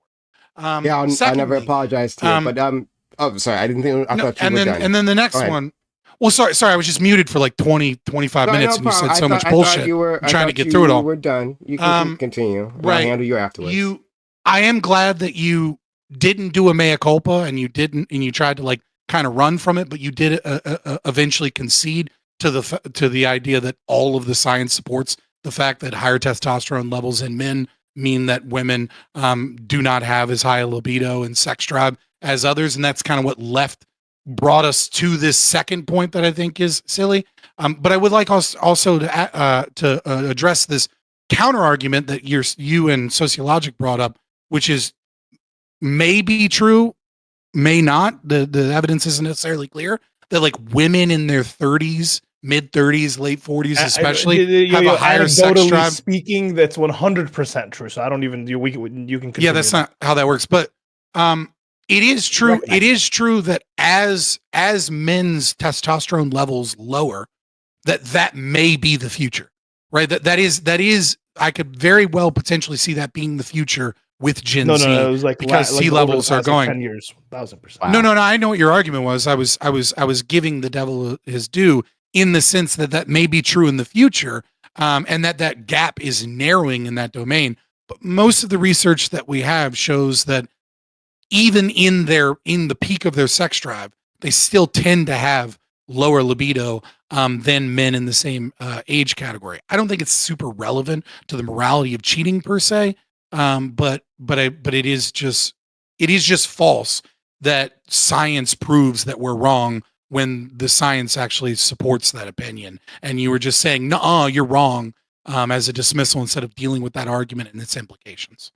So I didn't say anything about testosterone. I don't know anything about that last argument, so I'm going to ignore that part. But back to what you're talking about in terms of... That's the mechanism that most highly correlates with libido and sex drive. Sure, but you're saying that like I gave away some points based on testosterone. I didn't say anything about that.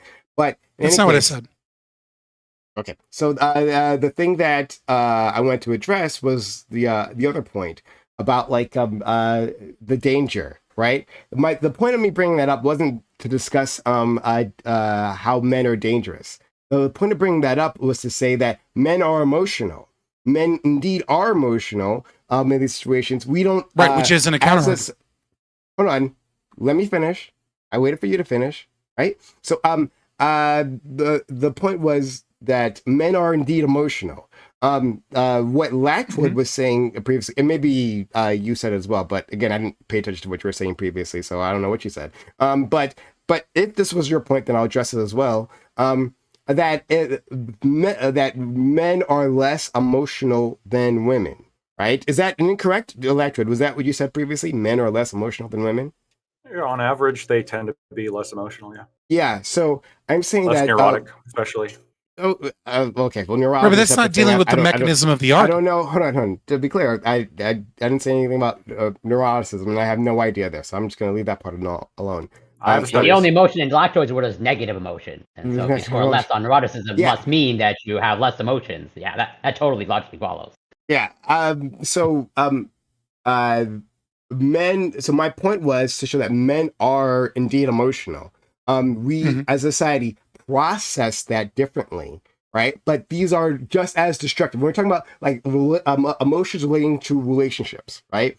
In terms of like a needlessly attachment, right? Or obsessive attachment, or just like falling in love, or jealousy. Jealousy, I guess, is what I'm looking for.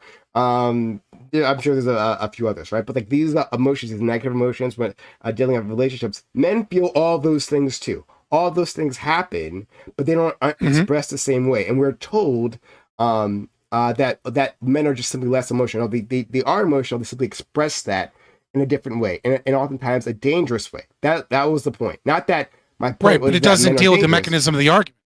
What is the mechanism of the argument? Right, the argument is when discussing cheating and why women cheat or how the cheating tends to be different compared to men and women, right? Is that it is more likely that men are capable of compartmentalizing the sexual relationship as just sex, and that women are more likely to form emotional attachments to the people that they're having sex with, and that they're more likely to have already checked out of the relationship. They're more likely to be looking for a backup or looking for an escape from the relationship, and that the relationship is falling apart in that domain. And this is part of the destructive aspect of cheating in that domain. So what your argument is kind of like me saying, like, I think it's bad that car insurance rates are higher for men because they get in car accidents while speeding. And then you are saying, why are you saying that women don't get into car accidents? And it's like, I'm not. There's a mechanism and a specific thing we're talking about. And then you're just taking an aspect of that and then making points about that aspect that doesn't pertain to the argument. So I don't understand how I didn't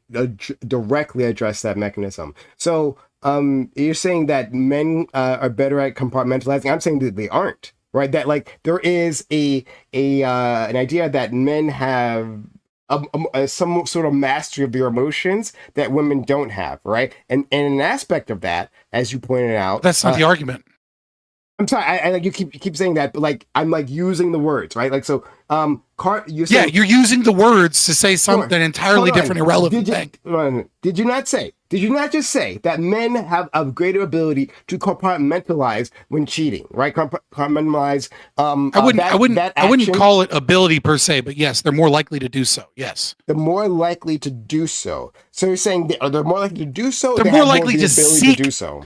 They're more likely to seek sex for sex sake, as opposed to gain an emotional or romantic relationship or test the market outside of the relationship, whereas women are more likely to seek because their man is like not doing the things they used to do, or that they feel some void, or for whatever reason, to seek an emotional attachment to bond with another person, which becomes more destructive towards the relationship itself because they're seeking a new partner or new options. They're running from the relationship. They're killing the relationship. A separate argument, right? So like I got to get you guys down because yes.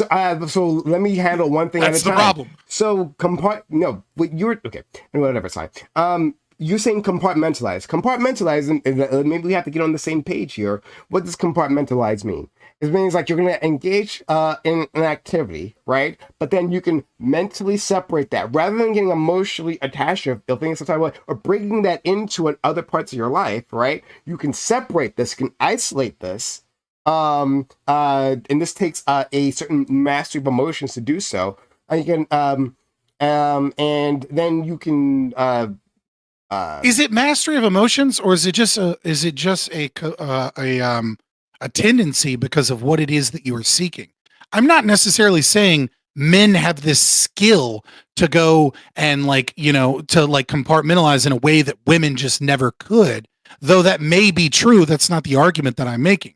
The argument that I'm making is that when men are cheating, more often than not, they're just looking for sex. They're just looking for a wild night out and then to go back to the relationship. When women are cheating, they're very often looking for someone to give them a romantic relationship and to fill their emotional needs in a way that their spouse isn't. And that men don't tend to cheat in that same way. And because of this, that is more likely to destroy the relationship. Right. And the reason that's more likely to destroy the relationship is because the woman is seeking separation. She's seeking a different partner. She's seeking to get out of the relationship. The man is not seeking to leave the relationship. He's not seeking to get a different partner to be in a relationship with. He's seeking a nut and then to go back. And I'm not saying it's moral. I'm not saying it's good. I'm talking about purely from the likelihood of it to destroy the relationship. One is in and of itself an attempt to destroy the relationship, and the other is an attempt to potentially keep a secret and go get something that you feel that you're missing. And these are wildly different in terms of destroying a relationship.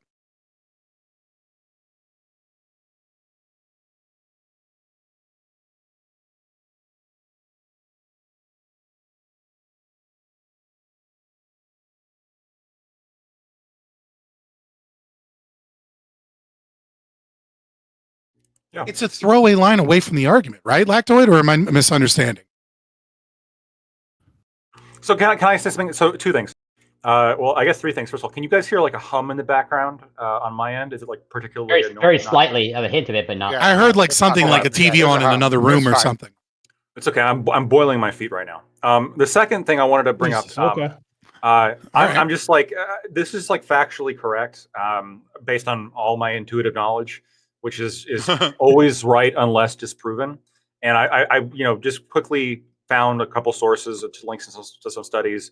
that I posted in the group chat. I mean, Whoa, it's studies? clearly- Or a Forbes article is a study? A Forbes article links to a study. It says a study published in Oh, Trends no. Psychology. I want to clarify. Are you posting studies or are you posting articles that link to studies? I'm posting an article of Forbes, which, by the way, is a pretty well-known magazine. But that's not a study. That is not a study. Yeah, okay, if the Forbes article has a study linked in it, and that study, according to the Forbes article, states that while men cheat primarily for sexual reasons, one of the key reasons why women cheat has to do with filling an emotional void. Another study linked from WebMD, which again was also a study within WebMD, specifically states that men are more likely to cite sexual motivations for infidelity and are less likely to fall in love with an extramarital partner.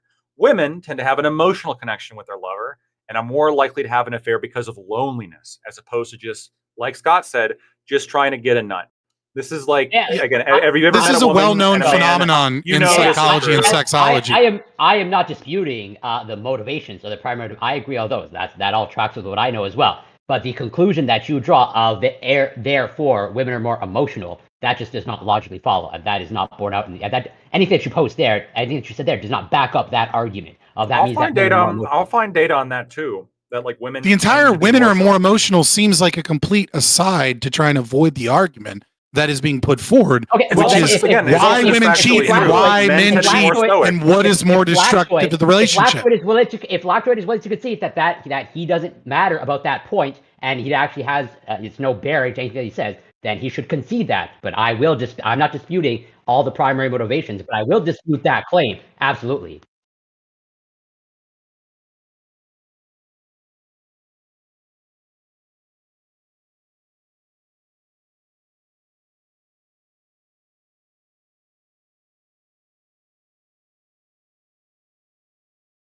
Then he has to apologize. He doesn't have to apologize for your fucking trying to run from the argument by picking apart one thing that you think you can prove. Why? It's true. No.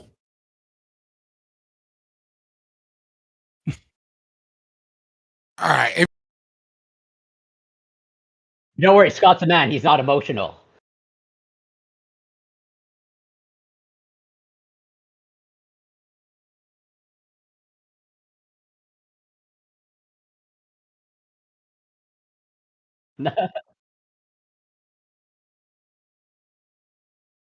He just took out his abacus and did the calculation. Oh, time to go.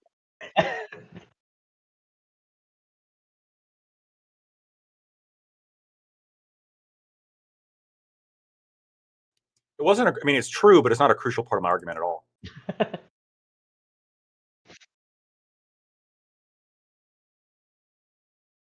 And Grok agrees with me. Or that's terrifying. It like froze. I don't know if you guys see the same screen I'm seeing. No, we do. What up, Non-Fun? How's your night going, man? You've been enjoying the conversation. Have you learned from your older streamer friends? Listen, I don't talk to brothers, women, if you will. so I don't talk about women. Okay, that's my rule. Okay, I don't know. I feel like I've maybe learned a little bit. You should wear that crawfish outfit out. I think that's the Riz Master. It's shrimp. Thing right there. The shrimp outfit, yeah. That crawdad will get you laid. Scott got Corey good. On fun, I got the best tips for getting women. Have you ever heard of negging as a concept? No. Please, I'm no. not. Not fun. You're doing great. Don't talk to women, and they will. You're doing great. Well, you kind of got to talk to them. Wait, really. that's not true. Or you can neg them. Not yeah. really, man. I agree, negging's not the best. Okay, but like you do kind of have to talk to them. Gaslighting much better. You just like lie. Really, you just all like they'll come up and say hi, and you just like walk right past them. Like that works. For you? It's not even walk right past them. This has really been my my vibe. The less you try to sleep with girls, the more they try to sleep with you. Well, that's yes, true. Talk to women. But you still talk with them though. I agree with that. Non-Fun knows how to talk. Listen, I've seen Non-Fun's posted Do I? pictures. He has ladies. He has ladies around him. Both sides. A lot of lady you know? friends. Yeah, exactly. Lady friends. And eventually, man, it'll work out. You'll make some money. Money. True. Yeah, money. These women are gonna be getting them his money, bro. Gator always gets his money, bro. Actually, we should ask Corey if he thinks his power is coming back. Most power went out. Yeah. Because if he's not coming back, then we should just get started. Well, he said BRB in the group chat.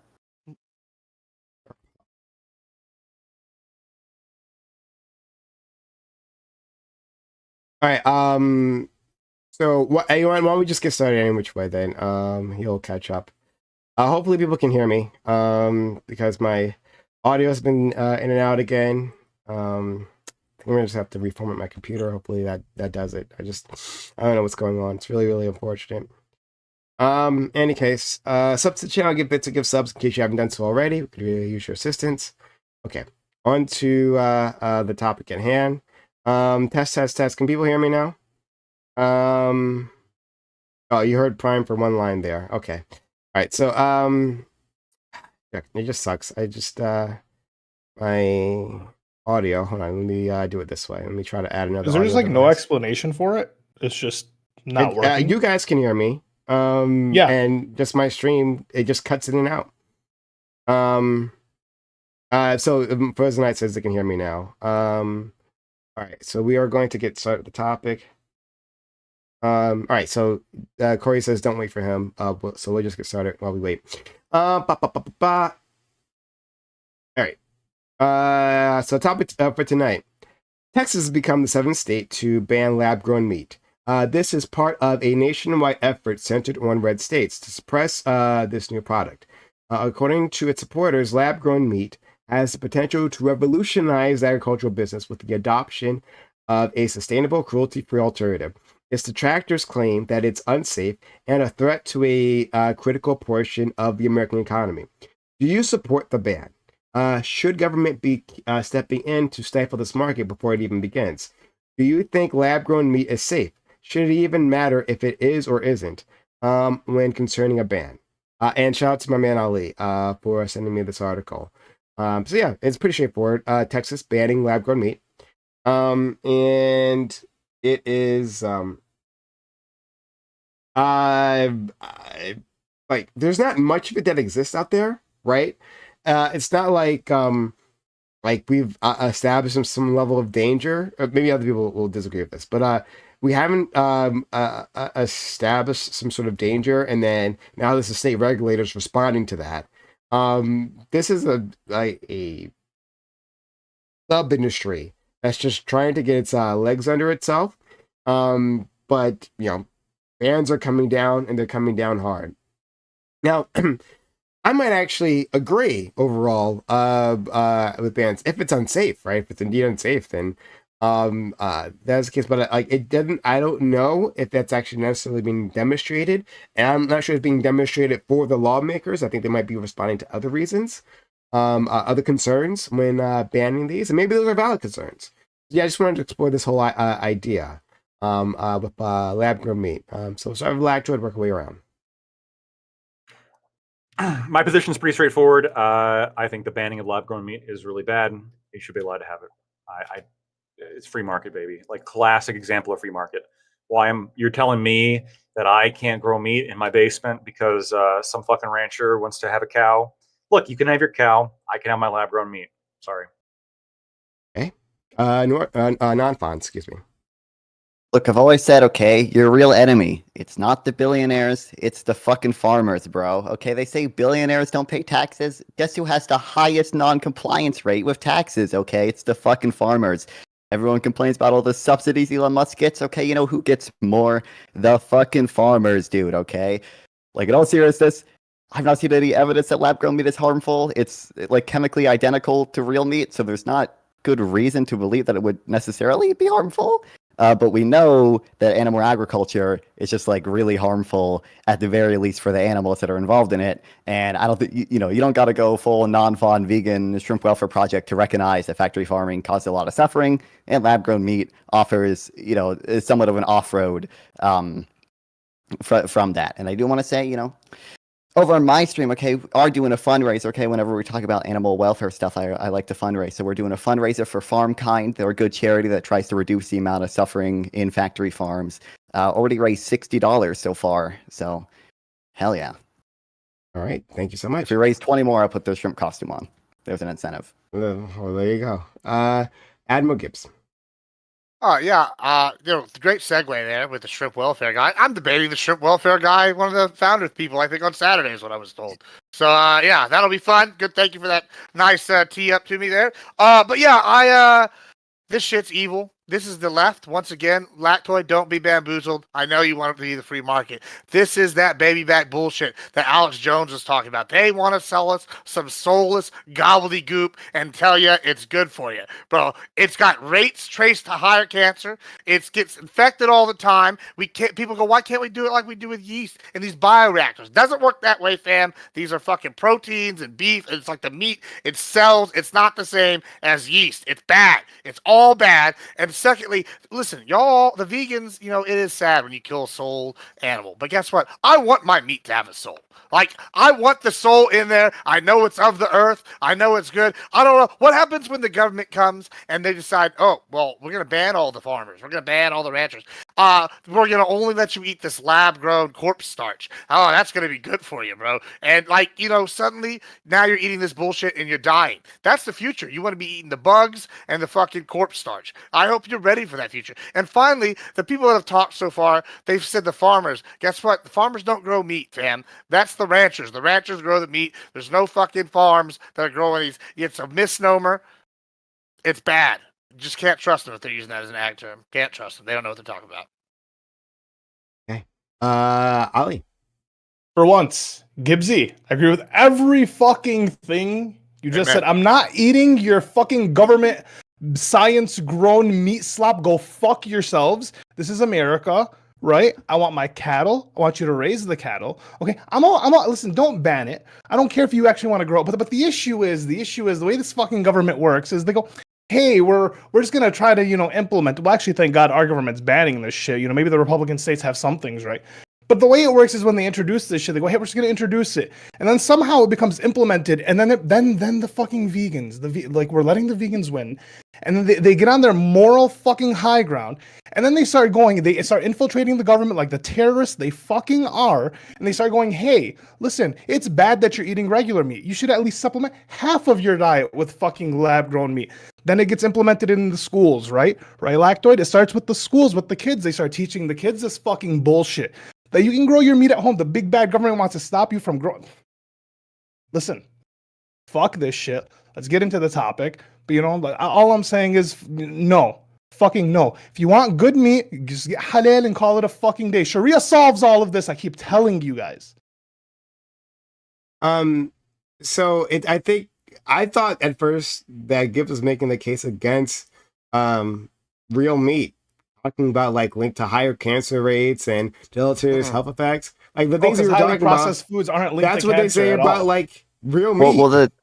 That's what they say about processed foods too. The synthetic shit's worse. Well, but look, so lab grown meat is literally identical to real meat. It's not identical. It's not literally at all identical. It's not identical at all. They literally take did they grow it? That's not true at all. You have to get these meta sheets. Did the cow get raised and walk? This is a fake thing that he's doing. Do a whole no, the cow did not get tortured its whole life. So that part is true. But they literally take being alive is torture. No, here's what's crazy. Cows are actually the lucky ones when it comes to animal agriculture. But to be fair, non-fund's end goal is to eliminate animals, become robo-humans, and turn the entire earth into a cement ball. Hold on, non-fund. Do you have a problem with factory ranches? Do you have a problem with factory ranches? I accept that I have I have controversial beliefs about being vegan and our moral obligation not to eat meat. Okay, but to say I think it's a much more modest premise to just simply say.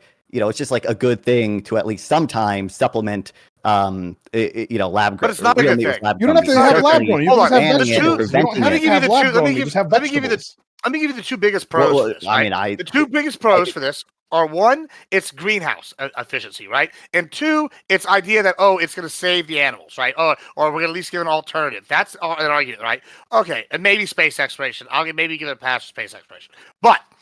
the fact of the matter is, when you have to make this cultured meat, you have to use higher grade tech. It's pharmaceutical grade right now. So it's actually not classified as a food product. It's classified as a pharmaceutical product. All right. That's why it's so expensive. That's why right now the process they use is not greenhouse efficient. So one, that takes out its biggest pro, which is the greenhouse. And two, you're arguing that, oh, we're going to do this to save the animals. Well, you know what? Oh, fuck that. I don't know what you're saying what's so bad for these animals. You bitch with the cattle, like grass-fed cattle have it good. And then they go in there and they're in like fucking slaughterhouse for 2 seconds. They're dead. They don't even know what happened to them. Like, what do you think is happening? I mean, what do you think? Yeah, but even then, what do you think happens at like a ranch, like a grass-fed ranch, which is now becoming the predominant. The majority, within a rounding error, all of the meat supplied in America is from factory farms. It's not happy animals. But what are the factory farms? Whatever. What are the factory? So for cows, my understanding is a lot of times, cows will be artificially inseminated. Usually they live in pens that are very cramped. They're not cleaned well at all. A lot of times they'll castrate cows without anesthesia. Cows, dairy cows, are separated from their young. There's a whole bunch of things that the average person kind of finds heinously immoral about the way. Yeah, but they also classify commercial ranches as factory farms that are just giant grass-fed ones as well. Like a giant grass-fed ranch being a factory farm is a totally different experience. It might have more herd on it than say what you're arguing with. Non-fun, are you trying to ban? The real question here is: are people like you and your irk? Are you people going to try to ban natural meat? Yeah, it's a start. Well, then they're going to put stuff in the meat. What I would do in my ideal society, right, Lactoid? Go ahead. Which is based on a lot of really controversial. You could lose me. You could lose me. From what is the vaccines are going in the meat next. Why not just put in the culture? True base. Well, I separate out what I would do as an evil vegan utilitarian, right? In my perfectly ideal society, 200 years from now, when we're all you're like the socialist, move past the need for meat or whatever. But I think you only have to accept a much more modest premise that animal suffering has above zero value, and that lab grown meat, if it's viable, which is, presumably the reason people in the market are funding it is because they believe it will at least be viable someday. That to the extent that happens, that will reduce animal suffering in factory farms. That's I think that's all you have to accept. Animal suffering devalues the meat. You realize that, right? It actually makes the meat worse the more the meat suffers. You understand that, right? I don't think there's evidence of that. Yeah, well, regardless, I think there's a lot of it. Gibbs, I don't think non-fawn. Here's my take. I don't know if non-fawn and his people are going to come try to ban it, then that's a big deal, and I would oppose that for sure. That's the end goal, man. I'm a hunter, right? There is a special connection with eating the food that you personally kill, for sure, and I think there's something to that that's important. I think that what's going to happen though is my prediction is that we're gonna, all these bans are going to wear off, and then lab grown meat is going to become continue to develop, and they're going to get so fucking good at it that they're going to make it for dirt cheap compared to regular cow meat. And it's just going to outcompete the regular cow meat in the market. That's what I think is going to happen. Be rich. And then the market, it's going to be a specialty luxury to be able to find actual natural cow meat, and it's not even going to be really any better than the lab grown meat. That's what I think is probably going to be the case. But this is the craziest bullshit I've ever heard. This is where they start injecting whatever the fuck they want into the meat because it's some fucking random lab. I want you to inject cows full of shit. They inject cows full of shit. No, listen, I'm sorry. Listen, I joke around when I say Sharia will solve all this, but when I fucking go buy meat, I know where the farm it comes from. I can go buy a cow specifically, have it cut up for me. You just have to get to know your fucking local farmers and your local ranchers and all that shit. It's not fucking hard. They still just put a little investment into yourselves. No, you don't. You don't have to do that. Gibbs, do you vaccinate your cows? I do whatever is officially required by the state of Texas. Okay, well then and that includes a whole bunch of chemicals being pumped in. Listen, but I do the barest minimum that is required. Sure. And so is the barest minimum really all that much less? I'm sorry. Do you think it's quite a bit less? Do you think that the lab grown meat is just the fully processed synthetic shit is any better in terms of what they use to make it and how they make it? And, I think it's possible. I think it's possible to be better because my understanding is that, for example, a lot of illnesses that you get from eating meat has to do with contamination during the slaughtering process or throughout the life of the cow, right? So parasites, for example, McDonald's. like tapeworms. Tapeworms come with like the pork tapeworm, for example. If we get so like that comes from what the pig eats. Stop the pig eating eats some kind of pork. larva. Okay, you're the Muslim. I get it, right? But It's not we're about being Americans. Muslim, it's We a like fucking- we love pork. I love pork. Tapeworm. Yeah, we're okay, obviously that's trying evil. to avoid the tapeworm. Okay, Well, but actually, if but do you all, understand? if all the pork is lab grown, it's not going to Yeah. be, you know. Well, okay, exposed so to how do you- so tapeworms here's or your problem. parasites, Wait, bacteria. real quick. A McDonald's burger. But that's a good Isn't thing. there a whole thing where a McDonald's burger doesn't fucking deteriorate for like 80 years or some bullshit like that? Like that's presumably all synthetic I bullshit. thought that right? was a Twinkie. I thought that was a Twinkie. I think No, it was a there's there is burger. one- Twinkies, there's one- people have a done it with- McDouble, they put a Big Mac and it just doesn't fucking. It's just the sodium. It's just the sodium that's keeping it. Anyway, Well, let's- yeah, They could do that people- with lab grown meat too if they wanted. but hold on. Exactly. I'm just saying Black that shit Toy, do isn't you understand good. how meat gets its flavor? I still Black eat Toy? it. How does meat get its flavor? And the heme. So the meat is partially flavored by the food that the animal eats. This is why And- deer, depending what on else? its diet, Blood. how much exercise it gets. And what else? Like the life experiences, right? Yeah, like exercise and diet mostly. Mhm. You being alive. Okay, so like it gets it from exercise. Oh, it gets attacked. We just spear into it. Chemicals Well, over time, right? Okay, surely, So- yeah. sure. Okay. So like, why is veal, prized as a thing? Even though I'd agree veal is somewhat inhumane. Why is it prized though? Do you understand why? Because the flavor, right? They hand Because feed it's it more a certain rare. amount. Or like No, Wagyu.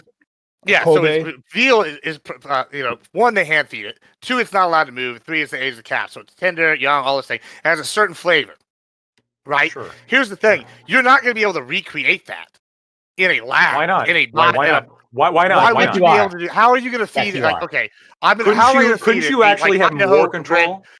No, how are you going to feed an Idaho fed like grass or something? Or we're going to give Well, salt no, grass, and you're going to feed this. Oh, specific well, hold on. You can vitamin emulate it. protein. You would have a We're gonna- substrate. We're going to You would release have a these substrate. proteins to recreate its life experience. This is insanity. No. What you would do, you would have a substrate, and you probably have much more control actually as to like what kind of flavor meat you're trying to do, because you could change, like you could have a whole collection of different substrates that you'd be growing the meat on, and then like the nutrients that the cells are absorbing is going to be different depending on what substrate you use. You can make like grape flavored meat. I don't know. That might be pretty wacky.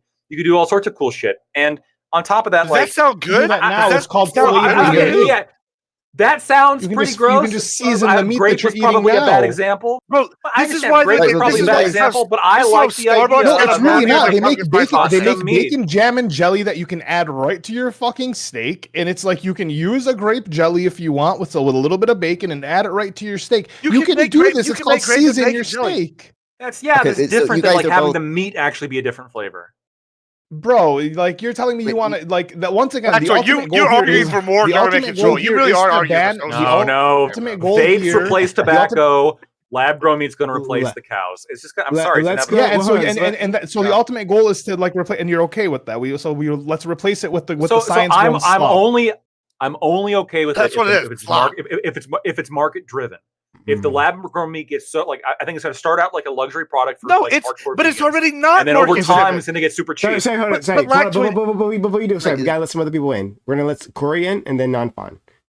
Oh, and testing. Let me know if. Well, then I want to any get back change- in on this market bullshit that Well, Lactose. well, Yeah, I'm we'll gonna get do as back well to- because who's guys, pushing it? and then as soon as these two are done, you guys can jump back in. And to the audience members, I made a change. Hopefully, it'll be a positive change. Someone's recommended in the comments, so let me know if my sound is good for now. But we'll keep an eye on it. All right, go ahead, Corey. So to address the opposing, so I've still been listening, thankfully, and I'm on non-fawn side, and this time I'm allied with Lactoid, although I'm not coming from a market perspective, but an animal welfare perspective. But regardless, to engage with Ali, so in the past you like to measure the economy through chips, okay, potato chips, right? Okay, now Yeah, I'm assuming that's because you like potato chips. it's just because I think that's the easiest price point, like you can show. Sure. But I think, would you disagree with me that people like potato chips and those types of food products? No, Okay, we don't. And the point that I'm making is we have a whole issue now of like ultra processed foods, okay, and people consuming ultra processed foods. Why do people consume them? Well, one, they're cheap. Two, they just tend to taste really good and they're addictive to eat to a certain extent. Meat, lab-grown meat, is going to be the example of like the most ultra-processed food that's going to be engineered to your taste buds to exactly how you want. It's not good. Exactly. If it's cheaper, if it has a longer shelf life, if it reduces animal suffering, how is it not better? There is no reason. There's no reason to address Gibbs that whatever it is that you want to tweak, whether it's muscle development, whether it's fat content, whether it's whatever it is, you can tweak that in a lab. Just as we are going to get to a point to growing an organ in a lab, like a liver, you can grow muscle, you can grow tissue. We're going to get to that point. And so anything that Gibbs says is just, we're going to be able to do that in the lab. No, there's absolutely no way you can do that in a lab. There's no way. If not, if I wants to get him before. I just want you guys are both like mentioning reasons like you personally like would not want to eat lab grown meat or whatever, and I can semi kind of understand like some of that skepticism or whatever. But the whole reason people are investing in it is because they expect, even if some people don't want it now, there's going to be a lot of people in the future that do want it. No, and that's that seems to be. You don't think that's the expectation? Why would they be investing in it if they don't? So this is okay. So this is why. So here's the thing, man. Here's the thing. This is the actual way I see it. So I understand that there are studies, and this proves this. The actual fact of the matter is, people are going to get too broke to afford actual meat. So they're coming in and they're substituting the actual meat with fucking lab-grown meat. When the issue isn't that, like, the issue is that people can't afford regular meat, and that's the actual problem, right? Shit's too expensive. So like what? So in a world, it's a plan. Either the price of shit is too inflated, and that's the actual problem. We need to fucking address the price of shit and the way the market actually goes. Or the entire world is going to have to eat lab-grown meat. Wait, over time. I'm pro. Listen, personally, I am pro more like of a natural like life. I don't want to get so far away that we're literally just eating little nutrient pills to like have that. I don't think that's existence. I think a synthetic. I think that's the eventual goal, right? I think the issue is like the normal person isn't able to is in the future they're planning for the normal person to not be able to afford meat, and normal meat be a luxury item, which is not a good system to plan for. I want to piggyback off this. Actually, I think it's bigger than that. Maybe I'm a conspiracy theorist. I don't know, but I actually think this is a concerted effort by people to the left, because one, maybe my radar's gone off. Since in the last 3 weeks, I've seen, beef prices going up, and simultaneously I've seen this lab-grown meat thing suddenly start going, because people are starting to point to the ag industry growing here, and now, suddenly lab-grown meat is going to be an alternative. One, I don't like the idea of, let's get rid of our ability to produce natural meat and be in here as an agricultural industry here in the United States. Like, if an enemy comes in, that's a national security risk if they take out our food, right? That's just one way. Two, I don't like the government being able to come in, we're going to nationalize all the lab-grown meat industry, and now all of a sudden, we're going to put whatever we want in here, and that's one more way to control people. That's bad. Three, I don't think it's a bad thing to want us to get away from processed foods. Corey just made the point, all these processed foods are great. That's a fucking terrible thing. There's a reason why when we go. I don't know that you use the word great. I don't know that you use the word great. No, hold on. And price. You said preferred. Like, you're not preferred. Yeah, sure. But I'm saying I think it's a bad thing. Whenever I go, people go, the pumpkin spice latte, we found it doesn't have any pumpkin in there. Actually, it does have ammonia in there. That can't be good for humans. We wonder why cancer rates are soaring, and I think it's directly attributed to a lot of this fucking processed food bullshit. I think a lot of the chemicals and bullshit that they put in our food that we just don't need. And other countries are saying the same thing. When you go overseas and eat, you lose weight eating the same shit because they don't have all this other additive bullshit. It's just common sense now at this point. We know it. You know it. I know it. Right? And then you'll talk about, these things are going to become a luxury item. Guess what? I probably would personally benefit from being a luxury item with this beef thing. I have a big enough ranch that I think we'd be insulated, and we have a high enough grade product that I'd probably be fine. I'd probably be able to charge bukus more and buy more land even because other ranches would go out of business. But it's not that. It's that this is a bad thing overall in the long term to go, hey, we're going to start pushing processed foods. And Corey even said it himself. This is the most processed food we can get. And it's not even that. It doesn't even take care of the greenhouse factors that people keep bringing up. Y'all haven't brought this up, and so I know I'm fighting ghosts in this panel. But the biggest argument I hear from people outside of the humanity issue is the greenhouse stuff. Guess what? Right now, you can't produce it. Maybe in the future you can build some tech, but you cannot do this in the same way that the bioreactors work. All the cows and chickens and Yeah, Animals it's that just are like just crazy. born. And finally, y'all talk about animal humanity. The only Being reason born. cattle exist in the capacity it lists today is because they are a food source. They would probably be extinct if humans weren't farming and raising them. You're welcome, cows. Thank you for your existence. So it's obviously not good to bring something into existence if you're just going to torture it. No one has the intuition that it'd be good to bring a baby into existence for 10 minutes just to torture it and then die, right? Who So that's tortured obviously like not a good thing. But I mean I think that most cows are tortured and then killed for I their mean, meat. it's How are they animal tortured? kingdom, man. Animals are don't know food source where you for guys animals. Like are that getting just this- is what it is. It's part of I just part of the no, not cycle. fun. Look, Here's a real quick. stream. you Why don't remove come to my ranch mosquitoes, and you tell me at Okay, what you point guys the laid out cow is like getting 5 tortured. like 10 different points. Like, oh my god. So I don't know where you guys are getting like this government like conspiracy stuff from. Like so there probably governments have been have never like done this research before. grants that the government has given to like some lab grown meat things, right? But like it seems like the war for the government is on the other side right now. They're trying to ban lab grown meat, right? The federal government, like there's been states trying to get rid of certain like requirements for like some type of basic minimum animal welfare in factory farms, right? So it's like the tide seems to be against the evil vegan leftist tide right now. I don't know why we'd be concerned about like the government nationalizing lab grown meat, but not about the government like nationalizing whatever farms we have currently. It doesn't seem like that's any bigger of a national security issue. That seems totally insane to me. And again, if you like, you Do you guys know how big a farm is? How big is a ranch? The average ranch, like even if it's like 5 acres, how big do you think that is? Like, I don't. I realistically. mean, what It's do you mean? How pretty big, big? right? You would need like drones, maybe like a squad of people, like to come in and like nationalize the ranch? nationalize a No, single ranch. You Like just pass it. You just pass the. okay, you pass and a law they say saying they're not going to give it up. and They're not now going to give it up. after What? collective Okay, licensing this and the homestead's government not going to give it up to the done- national government, so they're going to have to come in with guns. It's going to take a SWAT team, right? At least, right? Do you think okay? So one, in order to take over like a farm or whatever, you don't need to have troops on every like square acre or whatever. Sure, but but you would arguably the person who owns a farm and then like arrest him if he doesn't arrest hand them, it over, right? So you're like, physically going to have to right. send people to take out all these individual farm owners, correct? All right, you understand that, right? Yes. Now, as opposed to, we have one giant corporation that's making it all in one location, which is going to be harder to take over. I don't know why we would assume it's one giant corporation. Presumably, it's going to be several corporations. It's going to be much more centralized. As to why we okay, are. I will explain this. It's arguably will be harder to naturally producing the meat. Yeah, who's going to produce it? It's going to be major corporations. And if they're going to nationalize the food industry, it's going to be much easier to take over like 5, 10, 15 organizations than it is to take over 3,000 fucking mom and pop stores. It's going to be that's crazy. I agree. It's going to be. I agree. It's probably going to be big companies, the same way a lot of farming right now is. I don't want them to be in control of another fucking source and monopolize another fucking item. I don't think it's going to be significantly more centralized than like farming is currently, right? Like I'm sure if we looked up the market concentration, I feel like in, only like farming, 2 or 3 chicken producers in the entire United States is like 90%. Right? Yeah. So I don't think it'd be like significantly more than we have now, and I don't think that's it, like I don't think that's necessarily a problem. I want to let's explore this. That's an interesting idea, right? So.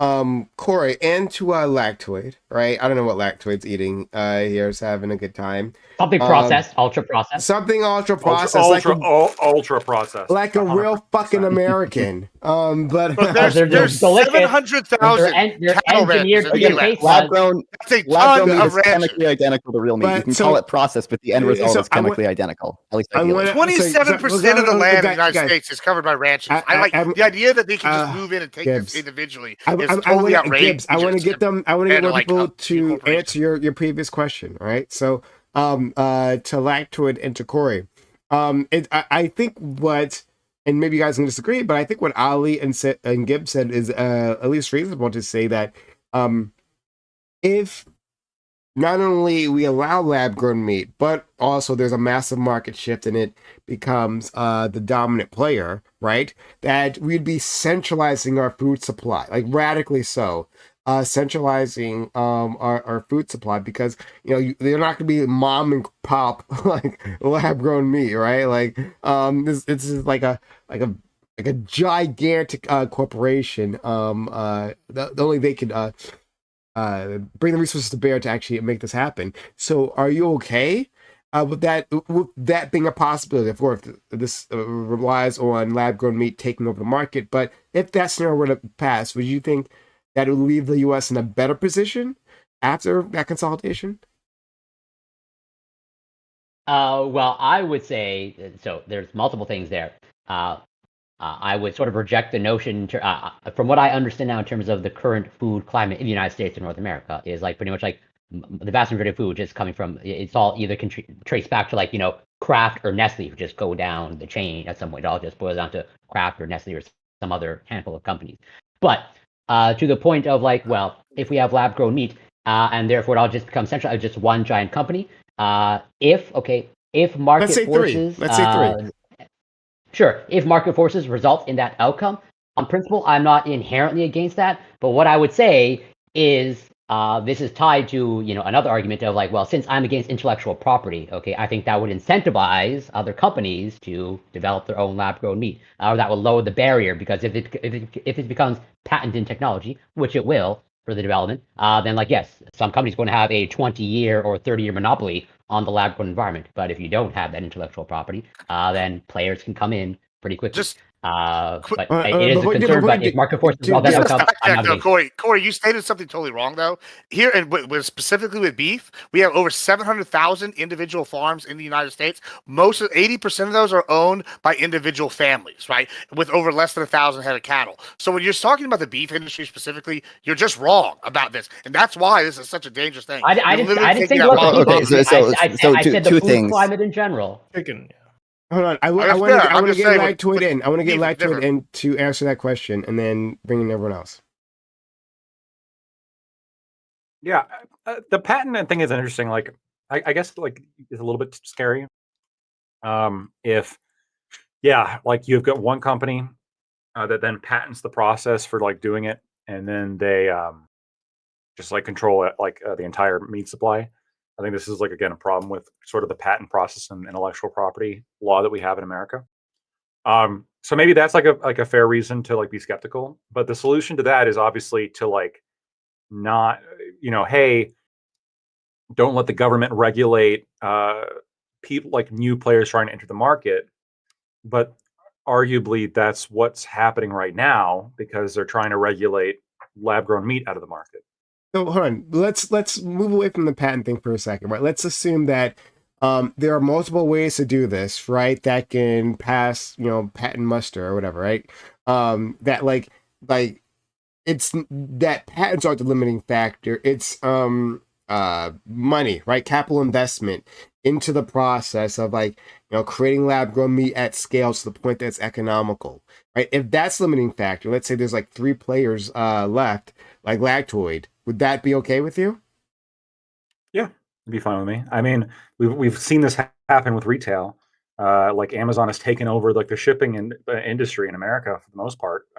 Amazon and Walmart. All the clothes. You think that's a good thing? You go back to the 50s. Well, yeah, it's better than again in the 50s. You go back in the 50s, like perhaps you had a different set of large corporations, but probably not to the size because everything's kind of growing over time. Probably not to the size and complexity as the large corporations that we have today. I don't necessarily see that as a problem. We also had like, but by the way, if you did see this as a problem, let's say you're like a weenie that conglomerates are monopolies, you don't see that as a problem. Yeah, let's say you have this weenie hard leftist kind of mentality of like, if you're too good at something, we got to punish you. I mean, you could just like have some kind of anti-monopoly legislation then.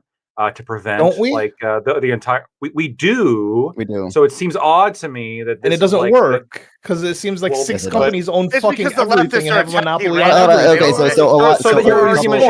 Your argument then should be strengthening anti-monopoly legislation as opposed to banning lab-grown meat. The plan. Well, my argument is that we're getting priced out of shit, and that the lab-grown meat is eventually going to be like forced as like a fucking saving grace, which is not good. Well, actually, that's what happened with DVDs to VHS. It's also a exactly. Hold on, just real quick. So number one, I do want to say like to Gibbs, like it's kind of talked about market concentration too. Like there might be a lot of individual beef farmers, but like from what I like just looked up, it says like most of the output comes from like 4 big companies, right? It's like 85% of the output comes from 4 big beef companies. Now, I also don't necessarily think that's a problem, and it wouldn't necessarily be a problem if the same thing happened to lab-grown meat, right? Supply, like because it. No, they don't Well, control the hold beef on. supply. Just real That's quick, not how you it can works. The have beef you can supply have is based on perfect. the So region. you can have perfect competition with only 2 sellers, and in fact, you can have even with just 1 seller if there are no barriers to entry, which obviously in the real world there's always going to be barriers to entry, but you would still see a competitive outcome from that market, even if only 1 seller, right? So like you have a lot more work ahead of you to say this would be a problem.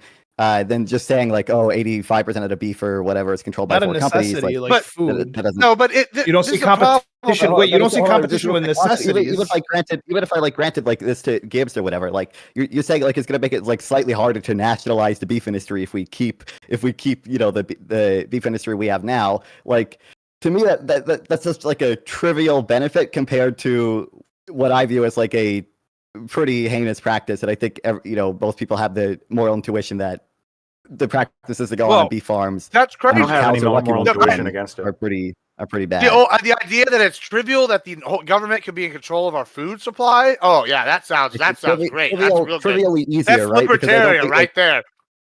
No. So I don't think it makes it significantly harder for the government to nationalize beef or whatever when we have our current system as opposed to like lab grown meat, right? Even if I can see that it's a little bit easier, which I don't necessarily think it would be. You would only have to nationalize 4 companies to get 85% of beef output.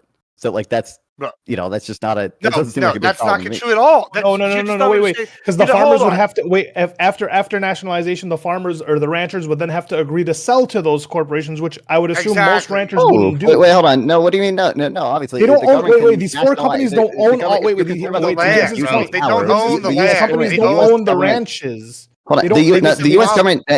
Okay, the U.S. government, if it really wanted to, and this is kind of what I assume Gibbs' hypothetical was the U.S. government could come in with guns and say, we own this ranch now. We could pass the Chamran Now Act through Congress. You know how much land it is? Nationalize. That's 27% of the United States. That's how much land they would occupy. That is a lot. You don't have to. Again, you just have to find the owner. It's not like you need someone on every square inch. Which is harder. Of the ranch or whatever. Which is harder, hitting 5 companies or hitting 27% of the United States and finding individual farmers. Again, you would only have to hit 4 companies to get 85% of output right now, right? So I don't think it's like significantly harder. Those don't own the ranches. They don't own the ranches. But if the ranchers want to sell to Michoacana directly, that's also there's another aspect to this that we haven't even talked about. Is black joint. This is another thing. Hold on, real quick. I'm not convinced that they don't own the ranches. I think there are a significant number of ranches owned by relatively large companies, which I don't think is necessarily a problem, but I'm pretty sure they could also just buy the ranches. As opposed it's 20%. It's 20% are owned by a large company. Anyway,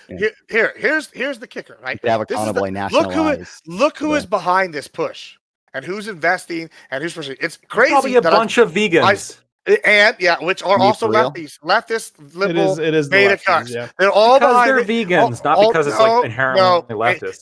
It is actually inherently because. Well, no, I do see a lot of Republicans right pushing for this as well. Hold on, look at what's happening right now. We're talking about redistricting. Where are Republicans the strongest? In the rural parts, the ranches. This is why the Republicans are opposing lab-grown meat. Exactly, because they are intelligent, and the leftists are evil bastards, and they want to. This is why they are pushing these companies to hurt the average man. There's 2 things leftists love: it's slavery and it's hurting America. This is why they're selling us out. It's outrageous. I need room to ask one just quick question, Gibbs. How am I anti-free market for being opposed morally to OnlyFans? But you are not anti-free market and are totally right-wing and everything when you are in favor of banning, criminalizing a certain way of making meat. Meat is market control. That isn't a free market. He's pro-IP. It's not me. It's pro-intellectual property. Yeah, I'm pro-IP when it's market. convenient. No. Okay. Listen, I'll explain how. One of them is actually meat. Meat is from a fucking animal with a soul. Yep. That I killed and I ate and I looked in his eyes and said, You agree that animals have souls and you can kill things with souls. Yeah, and they taste better. It tastes better with the soul. The ants have the souls. Do you have a problem discussion on an ant? Come on, man. No. It's ridiculous. Listen, there's a spider in my house. There's a spider out, right? No. Whatever. But these animals only exist to get eaten. You're welcome. Look, if you want to talk shit about it, you want to say it's gross, like I do with OnlyFans. You can do that all day. But let's not ban it. Come on, let's just have. Let's go to Ali, and then how many personally ban it? Is the lab-grown meat real meat? No. I mean, what do we define here by? I would think so. I mean, it's like We it's think meat so. cells. It's like muscle cells, right? Isn't that what we call meat? That's what we call meat. Is it? Is that what we call meat? Is it? I Are would trans say women so. Yeah. are trans women women? What is a woman? What is we're, meat? We're on, That's a we're on question. Twitch. We're on Twitch, Ali. So, I don't know how Hey, much. I'm What- just I mean, listen. topic. It's the But we're you just know? we're gonna start Okay, genetic alright. changing at the code level, bro. We're gonna just Oh. produce these all right. pieces quicker than that. Listen, Hold on, wait. Response, Ali. If we put an embryo, let's say we like test tube baby, we like grew an embryo in a lab, clone grew meat. into a fetus, grew into this is a human being. Okay, bear with me. We Mm, grow them into meat. like You're pro human meat? Yeah, all right, I'm in. Let's do the Oh long my thing. fucking god! We grow them Delicious into meat. like All right, go Pro ahead. human meat. I'm not trying to eat people here. Okay? I I'm like just that. saying, Soylent lab green. We lab grow grown them human. into. Yeah, lab grown human being. Yeah. And like they are they're a biological female, not to eat. They're a biological female. Yeah. Would we say like, are you really a person? Like, I would Yeah, say I call them a clone. I call them a clone. But How are they a clone? they're still a person, though. They're still a human being by all metrics. Yeah, they might have been like a lab grown human being, but they're still a human Yeah, being. I call them a clone. That's not a clone. That's Oh, not they what a have- clone but is. they have- you- but but you- Fine. But you would And they- assign them and they- all and rights they- and and they- He would privileges. call it a soulless abomination. A synthetic human. My apologies, a A synthetic human. soulless abomination. is what it'd A be. soulless abomination? No, this is a human being. What the fuck? Wait a minute. They Nah, have it's- one. Admiral Gibbs, your thing when you were talking about like an animal with a soul was like an animal with experiences that's grown up and that you can look in your eyes when you're murdering them, right? Well, this is a person that will grow How do we up, know? right? Have experiences, and before you Synthetic skin them, humans can Admiral have Gibbs, you can souls. look How do them we in know the that? eyes and you can Synthetic stab them too, They're right? humanoids. So they'd be a soul. They'd have For a soul too. humanoids. I'd call- well, I'd so call- then I'd still call them then you synthetic believe humans, they're babies are humanoid. humans. So then you No, believe they are babies humans. They would deserve all rights. You and think if we have privileges a bunch that of they don't babies have. grown out of Gamma No, yeah, gives- so you believe like external wombs, you believe like Admiral people in the Gibbs. womb. wombs that, Admiral You think the Gibbs, people you in the would just, womb are like, humans? They're Then. normal Admiral people. They're Gibbs, normal come on. people. You think yes. they're normal people? So Yeah. hold on. What Prime is saying, What? if Prime is saying his argument is true, then he can't argue against a pro and a pro Oh, Admiral, no, abortion statement, actually, because I- then you also, call you people can like- also get Admiral Gibbs. Wait, can I come on. can I ask a quick question? Do you call Oh. people like C-section people? Do you refer to them as that, or do you just say C-section people. that's a human being? Uh, They didn't do it the natural way, like we Yeah. care. That's different. It's, true. it's a These are wound. non-vaginal It's cut human them open. beings. It's Admiral from the Gibbs. person. Fucking mind. Admiral Gibbs, So- you of it's course perfect. remember, and I know you remember my arguments that like I say that abortion is killing because that is a human being inside them. I have no problem like swallowing that Sure. and Yeah, well, saying yeah, that's fair. abortion should be legal, right? So like those are Good. And you should be against lab-grown meat. no women. Why would I be? Sorry, how would that follow? Explain. What if we You use should- the embryos? Hold on, Guess you're in what? favor of abortion. You can What admit if we that you use killed that as someone's meat? soul. It's a real thing. You don't want this Based. chemical slop. You want this I pharma want slop. hold on, sorry. You're saying You want- because that's we not aren't soul. now That's now not we good. aren't killing something, then I would be. Sorry, I'm very confused. Why would Yeah, my exactly. Okay, great, thank you. Well, let's move on from there. But let's go I to. mean, you love killing things like it seems like you love killing things with a soul in one circumstance, and you don't in another. And Gibbs is just equally as inconsistent. I'm saying. You know what? To be clear, I haven't stated my position on this. So we're a non-final inquiry. Haven't stated my position on this. I would be closer to Admiral Gibbs and Ali in that I enjoy meat but for different reasons, probably. I enjoy meat, and I should be able to have it just because it's enjoyable for me. That's it. There doesn't have to be any other reason because it's enjoyable for me, right? Because it tastes yummy in my tummy. That's why I like meat. And it's my right as an American and as a man to be able to eat whatever fucking kind of meat that I want, other than human, right? Other than whatever Lacto was trying to cook up there. But like, Yeah, let's that's keep that next. aside. Like a lab-grown human meat. So other than I am for like just being able to just eat meat. However, right, at the same time, I wouldn't necessarily want to stifle this new industry. I'd like for them to get the legs under them if it's safe, right? Assuming safety is number one, right? Assuming it's safe, and then from there, if it happens to be economical, and also very important, if it has to be tasty, then I'd be happy to partake. I think it's a different question to say, well, whether you would ban real meat at some point, which is a different question maybe we can tackle a little later on, right? But at the very least, I wouldn't necessarily ban this ban competition, right? Like I think it's competition in the marketplace. Maybe we can spur some innovation from our rancher friends like Gibbs. So I'm for I that. 3D printers instead of But cows. like overall, like I have no problem killing the cows, right? I do it myself. Well, if there are any cows around me, there's not. But I would do it myself. And also I eat many other types of animals too. I don't give a fuck about your pets. I'll eat that too. So let's go to our friend Nanfan, Corey, Ali. Okay, so it seems rather insane to me to make the argument that animals do have souls, right? Their suffering, at least to some minimum extent, matters, right? Like but the benefit from killing animals that do suffer is like so high as to like justify like banning I just lab reject grown their meat. Bingo. I just reject their That souls. seems absolutely like insane to me. Like if the next best alternative to like meat that suffers is not even like a bean burger anymore, right? It's like lab grown meat that is chemically identical, except for the fact that the animal like didn't suffer and might taste like very marginally worse. To say that Plants justifies the current plants absolutely do not suffer. To say that They justifies scream. the suffering of cows and chickens on factory farms now is like What is a it factory almost farm? That's what I incomprehensible to keep me. asking you. You're talking about chickens. I can see what a chicken factory A is. What factory is a factory farm in relation to a ranch? Tell me how that works. Because in most relation of these to ranches have under like 1,000 head of cattle. So if you're describing a factory farm, that only really applies like most of the 20%. So most of the beef. output comes from factory farms, right? So Really? it might be the That's case not there true. are like a ton of local ranches that have it's such that like the average is And like those are it's classified only as 1,000 factory cows, farms, even with but less than I 1,000 don't cows. think that those are necessarily classified as factory farms. But the majority of the output of beef, and especially cows are lucky ones, like with chickens and fish and everything else, like or fish, not factory farms, but they are farmed sometimes. Like the majority of the meat comes from like absolutely like heinous places, right? And that's true even of beef, even if the average is like only 1,000 per farm, because the majority of the output comes from the really big, really efficient farms, right? I would say like a factory farm is just a farm where the conditions are like typically like horrible, where the main goal is to not give animals like any modicum of a good life at all. It's just to produce as much output as possible with as less resources or minimum amount of resources, and that typically leads to very bad outcomes for the animals that are in them. Yeah, this is not true.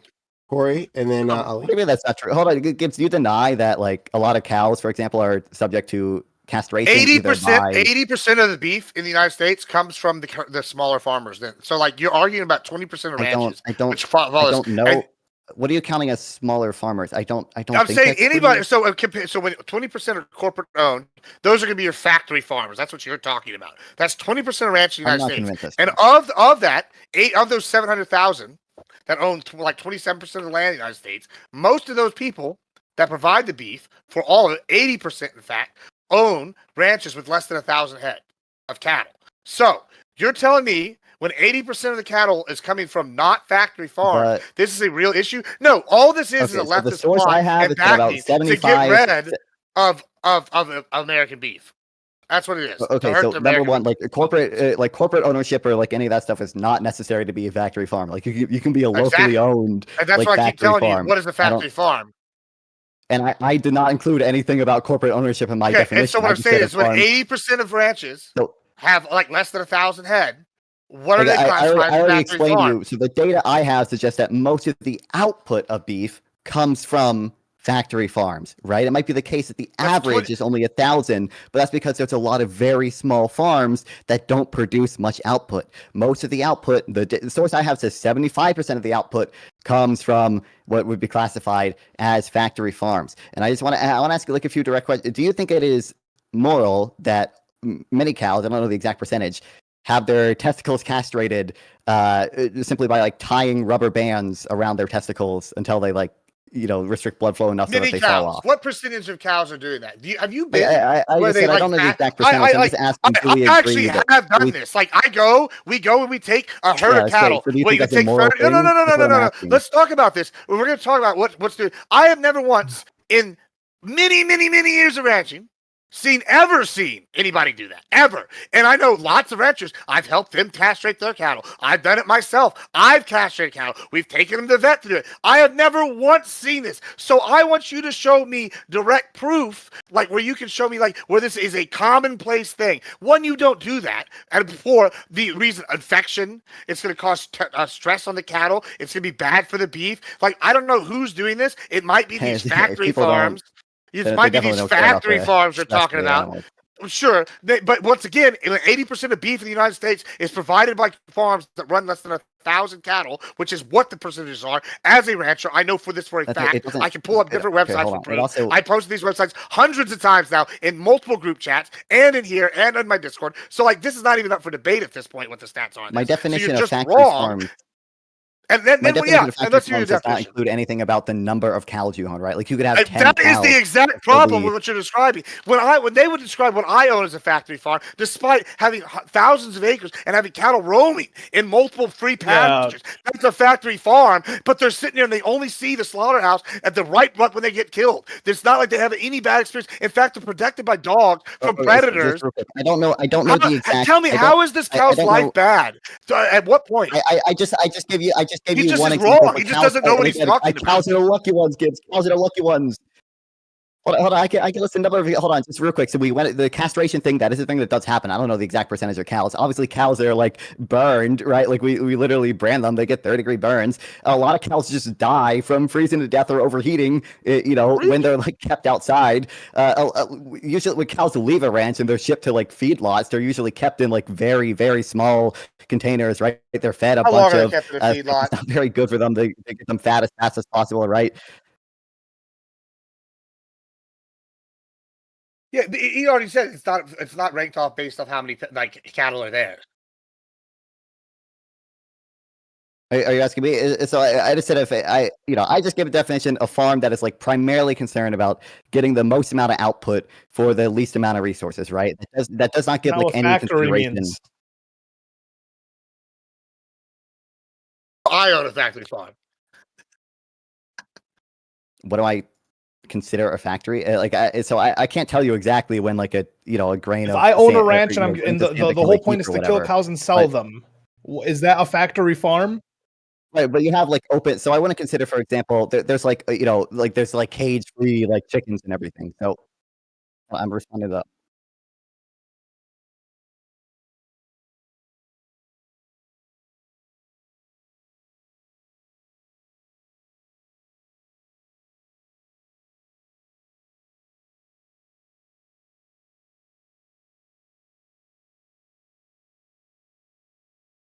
Okay. In the context of beef, of cows, typically when I say factory farm, I mean farms that have a lot of cows concentrated. Usually they're concentrated in a very small area. They're left in these feeding lots. They barely have room to lay down a lot of times. They're fed a bunch of like leftover slop. Feces are not cleaned up. They're usually under artificial lights that don't let them sleep properly. I'm talking about those type of conditions. Now, to be clear, I can't tell you exactly where the line is. Now, I think even most like what I would consider non-factory farms are still like net bad. I just think most of the output of beef comes from farms that the average person would consider like heinously immoral if they saw the. That's where you're wrong. That's what you're wrong about right here. And this is the problem because what you just described, right, is less than 20% of beef production in the United States. That's a fact. That's true.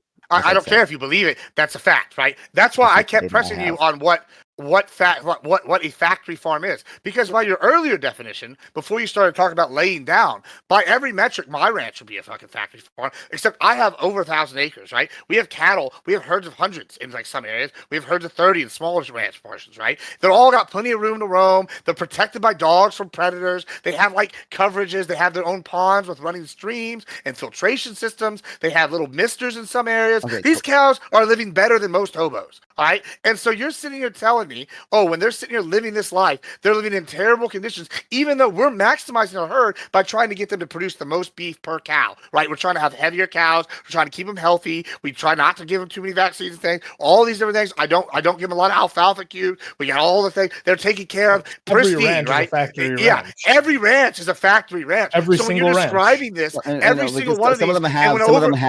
Some of them have commitments, right, to some minimum standard of animal welfare. welfare. Even And I think that with what you're saying is when 80% of beef is produced by farms that have over 1,000 head or make less, money. that is not a even if it is a factory farm, that is not the situation you were describing where you're just herded up and like not able to move. You are literally talking about what the evil thing is that you're trying to make, which is that you're doing the exact same thing. The factory farms, yeah, I'll agree, those are probably evil. Corporations did that. And guess what? You want to make these corporations have the same thing with the power of lab-grown meat, and they're just as evil as those corporations doing that to the farms. I don't think that's anywhere approaching the level of evil, considering lab-grown meat does not take the suffering of animals. Oh yeah, well, one is now going to kill people instead of killing animals. Can I clarify? Can I attempt to clarify something? Gibbs, there are a number of cows that live for a decent amount of time on a ranch before they are transported to a feeding lot where they are kept in bad conditions for the last like few months of their lives or whatever before they're then slaughtered. But how long do you think they're at a feeding lot? Like 50 days? Like generally. 50 days? Well, I ain't buying no cow. No slaughterhouse is buying a cow that's been in a feed. Oh my God, this is just like how I know you don't know anything about this topic. This is crazy. You do not keep your cattle at a feeding lot for 50 days. Hold on. The source I have says 75% of cows are held in feeding lots for more than 45 days. Oh my God, 50 days, bro. This is just insanity. They are provide a held in feeding lots. Hold on, no, because this is how this is going to go down. Is I'm going to be like, what is a feeding lot, right? And then we're going to describe his feeding lot, which is this cramped Holocaust-looking facility. Oh my God. That's what he's going to describe. And yes, I will agree, there are those feeding lots. But then there's going to be the feeding lots that house maybe 20 cattle or 40 cattle, or they're going to have one that's got 300, and they're only there for 3 days, and they're moved to a different one. So like, it's just like insanity when he's going to sit here and he's going to pick the most egregiously bad examples, which are such a small percentage of what actually is going down, and how I know you don't know anything about the industry. A small percentage. Let's clarify. Let's actually clarify. So Gibbs, is your ranch, because you say that you own a ranch, so I'm assuming that's true, is your ranch a USDA inspected ranch approved for slaughter? I don't slaughter on my ranch, no. I have so is it a USDA inspected ranch that's capable of slaughtering? Okay, yeah, we could slaughter. Okay, but then what do you typically do as a rancher? What is the typical process in terms of, do you raise your cattle and then sell it to something? Or do ranchers raise the cattle, do the slaughtering, and then sell it to whatever, Tyson or some other big conglomerate? What is the process?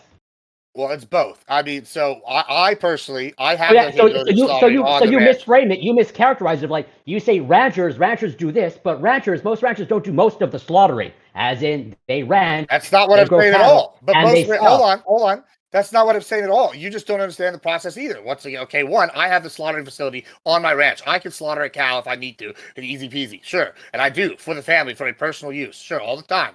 Hold on. That's not what we're talking about. I want to clarify. I just want to clarify. If you were not USDA inspected, could you still slaughter? Yeah, I mean, for personal use, yes, you could. But I mean, for selling. For selling and distribution. For selling, no, I would not be able to. Okay. So the laws require, from what I understand, correct me if I'm wrong, like in order to sell, to act as a food product and to do the slaughtering, you as a rancher, you need to be USDA inspected and certified to do that, and then to sell as a food product. And the typical process is ranchers, since I think a large proportion of ranchers, they are not USDA certified to do the slaughtering for selling to food to the general public. So the part of the process is ranchers raise cattle, they sell, and they go to a feedlot like Non-Fawn was alluding to, and they spend time on a feedlot. Those feedlots can be small, but a large proportion of them, if not probably majority, are large, as you say, Holocaust-sized feedlots. Where do you think a feedlot is generally located, Coy? In probably a large place that can deal with that amount of waste that's coming from those amount of animals. Okay, and it's probably located fairly close to where the agriculture is going down, correct? Probably, yeah. Okay, and would you agree that then, once again, the local butchers, many of them, will either be in the inner cities, or not inner cities, or in the cities at like large processing facilities? Those classic inner city butchers, right? No, yeah, no. I mean, like in the cities, like they're gonna have large facilities, or they're gonna be very close, like local butchers, right? They're gonna have like cities around, like say I don't an know hour that away. most people are buying their meat from local butchers. I don't have that, but So I you suspect never heard of that is not the like case. like a meat market, like I would sell to like La Michoacana, which is like a chain of Mexican meat markets throughout San Antonio. That'd be a local meat market. I think the general population in the United States gets most What of the about meat like from your HEB? standard How supermarket. about what about HEB? I don't. That's a standard. That's a standard supermarket, a local supermarket. That's like I'm Canadian, so I don't know this typical standard Sure, it's like a supermarket for the Walmart. United States. It's like a Walmart, but it's a big regional. Anyway, sure. I, for example, have contracts with La Michoacana, a place called Pollock's. I got one with Saltgrass Steakhouse, and we also have one with fucking HEB, right? We have contracts with all of them, right? Now, it goes to a feedlot, and then all that happens at the feedlot, for us, they go, okay, this cow goes to that place, this cow goes to that place, this cow goes to that place, and the cows are there about 3-4 days. That's because we already have pre-made contracts. The cattle that y'all are talking about are the cows that are sold in these commercial slop things, and they're held in these giant holding facilities that are held for extended periods of time. Most of these smaller feedlots, where they sit there, they go to one processing facility, then they're sent to a butcher place, which is maybe a feedlot. Like, this is totally different things, and you're calling two different things feedlots, and you're classifying them as the same So the thing. data I have, and you are free to link data if you think that's wrong. It says that 75% of cows are from factory farms that have concentrated feeding operations where they're held in these lots for more than 45 days. So I don't know where exactly you're getting your data from, but that's the data. What I have on hand says, right? Like that's. This is just like but was anything just to outline, was anything that I said was a mischaracterization in terms of the process of like ranchers is not necessarily given that they do the slaughtering. But the problem is, it's a mischaracterization of what y'all are doing is a mischaracterization of the facts. Like, you're like, yeah, everything goes to a feedlot, they're still 75 days, but a feedlot can vary quite a bit fucking differently between one to another. And y'all are saying it's a commercial feedlot. We already just discussed what a factory ranch is. By y'all's definition, I have a factory ranch, which is ridiculous if you compare it to like a corporate ranch where they have like something going down where all the cows are trumped up in a little room. Like, that's crazy, but it's still classified the same thing by y'all's metric. It's all about wordplay. It's very dishonest. That's the problem. No, I mean, I don't think I ever used the term factory ranch. That was a term that you came up with. But to be clear, the thing that I want to get across, okay, is simply that it seems like we all assign above zero value to animal suffering, and cows. A lot of cows are the. God damn it, Lactoid. Okay, cows have a That's why he advocates for sex with dogs. He's pro sex with dogs. I don't advocate to do it. No, he's super pro. No. I believe that they suffer. I just don't mind killing them to eat them. Yeah. Okay, so yeah, so well, you can believe that they suffer and just not assign any moral weight to it. But if you assign some minimum moral weight to the fact that animals suffer, right? Again, I think cows are the lucky one. Most of the gains from lab-grown meat will probably go to pigs, chickens, and fish, and shrimp, of course. But people substituting real meat for lab-grown meat, once lab-grown meat becomes commercially viable, would reduce animal suffering, and that would just be a moral good. No. Why not? Because moral. Why? Why is it the moral good? Because do you assign above zero value to animal suffering? Are you not? Yeah, but I assign more value to human suffering. That's fine. That's fine. I assign. Yeah, well, and I'm not gonna. So I'm not gonna suffer. I'm not gonna impose any more suffering on myself, so that some animals don't suffer. Yeah. But what you're saying there is that you infinitely value human utility, infinitely more than animal utility, right? I value natural lifestyle to natural lifestyle. I guess full. We're all the Liver King on here, okay? No, it's not even Liver King, man. It's just in a world where I'm not gonna eat raw beef right now. I see the not even the choice. I see the force being made where it's fully synthetic and everything processed to the attempt of eating natural and locally sourced and so on and so forth. It's it's just I see the force towards synthetic and I don't like it. So well, I don't. Really so I don't know what we're exactly mean by force here. I mean, I think that's people are investing in lab-grown meat because they think it's a good investment. Market forces. So here's the thing. Here's the thing. Lacto, you've been saying market forces and so on and so forth. It's like this was maybe true back in the past, right? Where like a new industry would come in and it would revolutionize everything and it would be cheaper for the people and so on and so forth. But like what's been happening lately is a new industry will come in, and because it has to compete with the original industry, it like is fucking free for the first like 5 to 10 years when it has all the investors and so on and so forth. So you have like Uber, Airbnb, every streaming service, and then automation in all the fucking chains, right?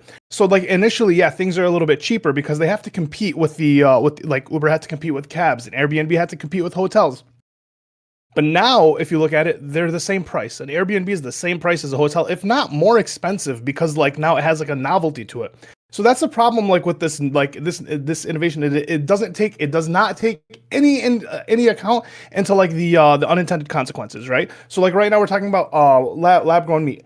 All the ranchers, like let's just say we go forward, we lose all the ranchers, we lose all the local farms, we lose all of these things because we just have these essentially pharmaceutical companies that are going to be producing everything. What about all the workers, right? With you can trust Big automation. Pharma. Yeah, like with the 3% automation right now, with automation, is this just like a big work program? What? Yeah. No, it's That's not a what it big is. work program. That's Okay, what it so is. here's the thing. Like, I've been saying this for a while. We keep like taking. This is meat welfare. We do not. We do not take into consideration how many low skill workers we have, right? And unless you're okay with UBI, we have no replacement for the jobs they're going to do if we keep fucking automating them. Right? If we keep automating their jobs, if we keep replacing their jobs with fucking more sciencey like essentially robotic and science bullshit, what are we gonna do with all the workers? Now listen, I'm for UBI, right? I'm down to give people a basic income, but I just don't think that's gonna fucking happen. I think what's gonna happen is right now the lab grown meat is gonna come in. It's gonna have to compete with natural meat, so it's gonna obviously be cheaper for the first 5 to 6 years to get everyone on board. And once it has the fucking market, once it gains the market, Rockefeller economics, and the other industries don't exist, it's just gonna go right fucking back up to the same price as natural meat, if not more, and it's gonna be owned by a few fucking conglomerates versus local sources. Yeah, man, I'm pro local like owned shit, especially particularly when it comes to necessities like food, like particularly with food. Then they're gonna outlaw it. That's what's next. So I don't think I don't think holistically you see good evidence of the effect that you're describing, because like markets are still competitive even once like some type of old technology has been cabs exist. Also, food prices have generally been going down over time. Yeah. What is? Food is like one of the things that's like actually becoming more affordable over time. What food prices are going down? It's like general food pricing for like your average person, like the average diet. It's like more affordable to get food now than it was like in the 50s or 60s. I don't know a single person who says this. Now I understand that's anecdotes. Now you're gonna pull out some economist that tells me, food is the best price it's ever been. No. I'm sucking dick to go get groceries. No, Ollie, I don't know who you know that's sucking dick. Here's really what this is. Thing like a whole bunch of things. Like society's complicated. Generally speaking, a whole bunch of things, most things I would say, are getting better with time. And generally speaking, most people say that shit's getting worse. It's very easy to appeal to nostalgia. We're 90s kids, like we all like to think about Pogs. The reality is Pogs were kind of lame. And if we had Pogs now, we really probably wouldn't spend that much time doing it. Like if you ever things wasn't lame, brother. No, this happens to me all the time. Like, yeah, hold on. There are things about the past that I think you can make a very strong argument that technology has made worse. Like the power of the dollar?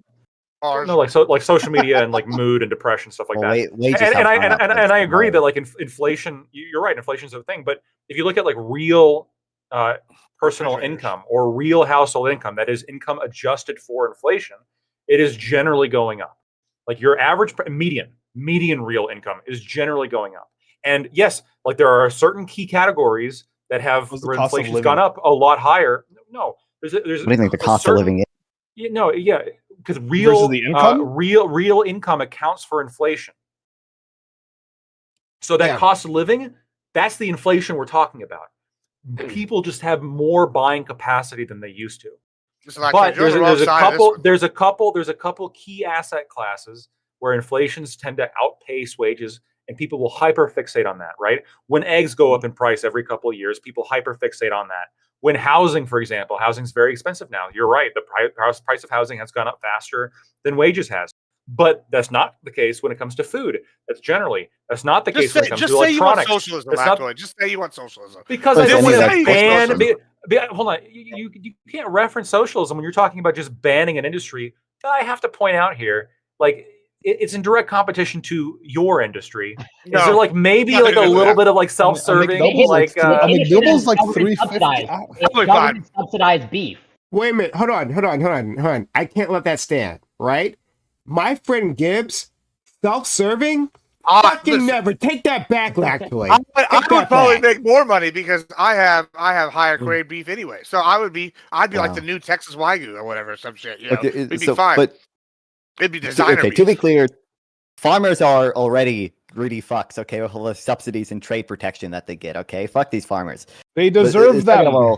You guys said, it wasn't a jobs program, and then you immediately went on to say, unless you're okay with a UBI, where you need these like farming jobs. So like it does just seem like no, that was me, and I say that true. It's true of all low skill labor is necessary in this fucking country because we have a lot of low skill people who do not have the fucking capacity to work jobs, and so if we just keep stripping their jobs away, they're gonna need fucking UBI. It's high skill labor too, though. Let's go to high law butchers. They're high skill labor. Let's go to our friend Corey, who's been waiting quite patiently. That's what I'm saying. We'll probably go back to the same topic, but okay, so. Gibbs and Ollie. So some arguments that I've heard, but mostly from Ollie. But you've alluded to a Gibbs of like lab grown meat is like unnatural. Okay, this unnatural slop, so to speak. So out of curiosity, I suspect I know what your answer is, Ollie. In terms of I suspect is no, but correct me of like. So how do you feel about let's say space travel and going to Mars? As in you pro or against that, or do you view that as unnatural? I think it's a waste of time. Sure, and that's what I suspected. So, and Gibbs, are you of the same opinion? I already caveated it'd probably be necessary for space travel. Okay. Yeah, so if lab grown meat was necessary in terms of technology, you would not be against it. Well, so here's my thing with space travel, right? I think that it's good for the travel there. It's fine. It's space travel. Once we're there, we can we could clone up some cows on the new planet. Yeah, that's what I say. If you want, did you want to colonize Mars? And do you think how we're going to colonize Mars is getting a bunch of cows there or lab grown meat? Well, I think in the long term you have to have like animals. We've heard this shit before, right? Okay, the church was originally against light bulbs. I'm not done. So, and also, in that vein, okay, where people seem to be against this sort of like unnatural thing, and whatever natural is, it's a stupid concept. Out of curiosity, Gibbs, if I remember correctly, it was either last week or the week before, you were complaining about misinjecting some synthetic peptides. Is that unnatural and that's bad, or is that a good thing? Okay, wait, Corey, that's different. Wait. I'll tell you how are synthetic peptides different than any sort of engineer? And also, what I'm going to put a pin in my point. I find it super interesting, okay, especially coming from the right. Right seems to have this sentiment of pretty much viewing lab grown meat as unnatural, even though there's this movement on the right of like pretty much every older right-wing influencer is probably on testosterone replacement therapy. Almost certainly RFK Jr. is. And testosterone, how is that testosterone sourced? They're not getting it from animals. Okay, this is lab-grown testosterone, and they seem to be in favor of that. And I'm curious how you view your synthetic peptides then. I'll tell you how. One is because insurance pays for them because it's fantastic. It's a great thing. And two, so as long as it's free. So if your meat was subsidized, it's not free. I pay for it. Then it'd be good. I pay for it. Hold on. And there's also a difference between two things. One, this is big pharma, and it's kind of we're taking a risk. We know I'm fat. Hold on, I'm fat. I'm like, you know what? We're gonna lose some weight. Let's try the fucking peptides. We need a generation. Let's try. Hold on. I already granted this is pharmaceutical, right? And I already granted in my opening, if you listen, that this is like pharmaceutical grade stuff, and that's why it's not good for the environment, right? Listen, but here's the thing. When it comes to the small scale production like the synthetic peptides, that's a much smaller greenhouse effect in this case, right? It's going to be much less than having to recreate billions of tons of beef in a lab grown facility that's going to actually require more resources than if you had them with cattle. It's not good. It's not good overall. Totally different scenarios. And secondly, How is this even applicable? This is a personal choice that I've made compared to these people are going to start putting that fucking synthetic peptide in your fucking meat. How long before we have Ozempic meat? Is everybody ready to just be on Ozempic beef? That's what you're going to have to get. You're going to get literally Ozempic beef. Oh, you ready for your hold on, your vaccine and your synthetic you don't even beef? have to go That's that what far. you're going to get. No, this is what has actually been proposed. They said, hey, what we should start doing is in canned tomatoes and canned other things, we're going to start that are synthetic. They're going to start breeding the vaccines into these things. I've seen it proposed several times. I don't know if it'd work. I've seen, but hey, why are we not going to? That's the next step. Why are we just not going to give you? Hey, guess what, guys? Why don't we just start growing humans? We're going to have lab-grown human meat. Hey, it's just the cells. Why don't we just try that? There's nothing wrong with this. No problem. So, I don't see any bad things coming from this. So, Corey, my thing isn't necessarily that I'm like against everything that's unnatural, because obviously, listen, bro, I eat synthetic foods, right? Drugs are awesome. Life exists, right? But my issue is really one of a market. Yeah, it's a market issue. I've been seeing, over the past 5 years that we're just getting we're just treating these low skill workers like shit. They're being replaced. I don't think it's good. I don't think we have a market replacement for them. And then when it comes to like the Zyn, right? We went from smoking tobacco to now I have my little Zyn pouch, no smell, tastes great, where we move on with life.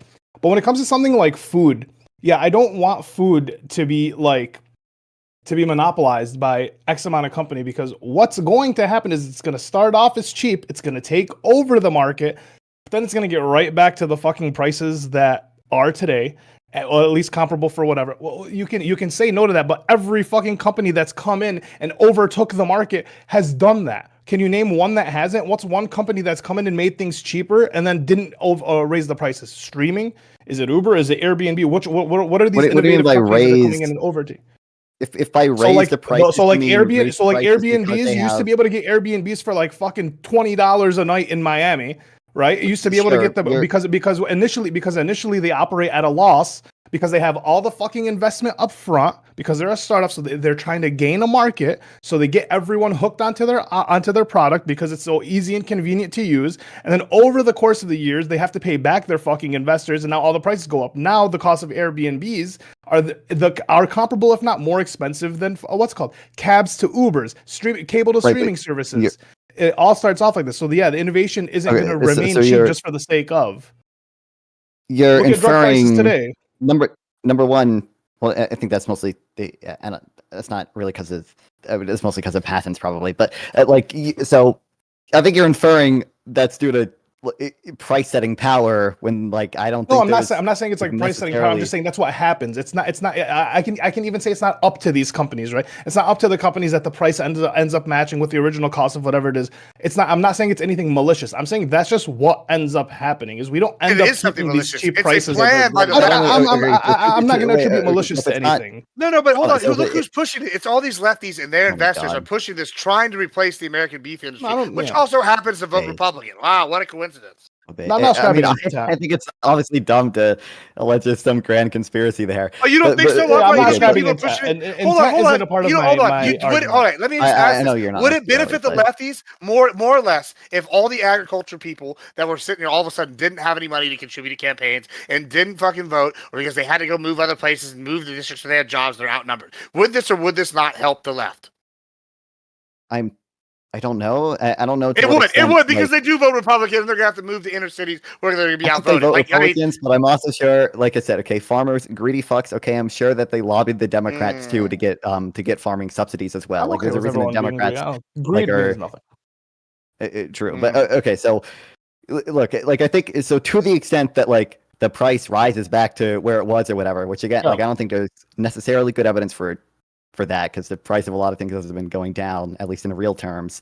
That's presumably some other metric like quality or whatever has increased, right? That's the reason that consumers were continue to demand it, right? If Airbnb, was competing with hotels, but then eventually people got hooked on Airbnbs, and then Airbnb raised the price again. Well, hotels could respond to that by lowering their prices or increasing their quality. So to the extent that they kind of have lowered their prices. It's because consumers are still choosing to buy Airbnbs over hotels because hotels can't compete with whatever else Airbnb has to offer, right? So I think it's still a net gain or whatever. As for like the unskilled workers or whatever, like unemployment is at like 4% right now. We already have like a welfare state that redistributes a lot of income to those like lower skilled workers or whatever. And like I think obviously we should be concerned about like what's good for the country and everyone as a whole. So like, you know, it is true there might be unskilled workers that are like left behind by some policies or whatever, but if it benefits the nation as a whole because everyone else experiences higher wages and we get better goods or whatever, like that's just an overall good thing. And again, I just want to be clear, like I think all that's necessary for my argument to hold, again, is simply assigning some minimum value to animal suffering. And now we've moved away from this point. But I think sociologically, if you say that, like, you know, you value just like human utility, like infinitely more than like any animal utility or whatever, or animal welfare, you get into some like really like sticky places where like it would just be perfectly acceptable to kick a puppy or whatever if I get pleasure out of kicking a puppy. No, you're just like okay with human suffering because your moral virtue signal of like I care about animal suffering at all. So like if you can agree that with new industry we're gonna have people that we leave behind, but like the greater moral good is that other people get to like live better lives, right? Like, but those humans suffered, and it's like is their suffering zero or greater than zero or no? No, obviously their suffering is greater than zero. So why are we focusing on reducing their suffering? There are species, right? Because if we are going to do like Animal Kingdom, I think it is a trivial benefit to humans compared to like a really fucking horrible thing that happens. Well, you think so, but there's but what about all the unintended consequences, right? We go into the future and the shit is either atrocious for us, or we have like a monopoly of like of a necessity. This isn't good. I think I just responded. That's the thing I initially responded to, which is like I don't think we see like much good evidence of that, and like to the extent that it happens or whatever, like again, it's because consumers want that, right? Consumers still buy Airbnbs because they think Airbnbs are a better deal than hotels, despite the fact that Airbnb like may have raised prices at one point or whatever, right? Like, hotels at least need to compete with Airbnb. The answer is Ollie. He doesn't care about human suffering. He's totally fine with all these people losing their livelihoods, losing their farms, losing their ranches. Like, there's all of he the doesn't shit care that about their comes suffering in, at all. This is what happens in the economy generally, right? Is we have creative destruction, like industries come and go, and now I would be I'm for welfare in a redistributive state to make sure there's a safety net. Where do cows live out in the wild? Where does the modern heifer live out? We're gonna have to kill all of them, right? Most of the you don't. Where does a Santa Gertrudis grow naturally in the wild? Can you tell me? I don't know. So I don't know every. You don't know. I'll tell you. That's fine because there's no Santa Gertrudis that grow wild in the cow. Believe it or not, Gibbs, I was just about to say. My understanding is most of the animals what you're actually advocating for is killing all those cattle. So all those cattle are going to die, and those species are going to go extinct. So that's good. I guess that's not animal suffering. So mainly all cattle might go extinct because we're going to keep them. I want a yes or no answer to this. Gibbs, yes or no? If you had a button in front of you to bring an infant into existence for 10 minutes, and during its entire 10 minutes alive, it'd be like skinned alive, right? Like it'd just be endlessly tortured for 10 minutes, and then it died. Would you press that button? Is it a good thing to press that button? Okay. Yeah, but there's difference between human and whatever. Is this the vegan gains argument? Is what's the difference between a human and an animal? No, let's engage with this argument. Does that guarantee the species? It sounds like a vegan gains argument. Does the species go extinct? Does the species go extinct if I don't push the button? No, because this go. Oh, well, okay. Well, if I don't push the button, no, because that's what you're arguing right now. These simply that these will cause the species to go extinct. Life.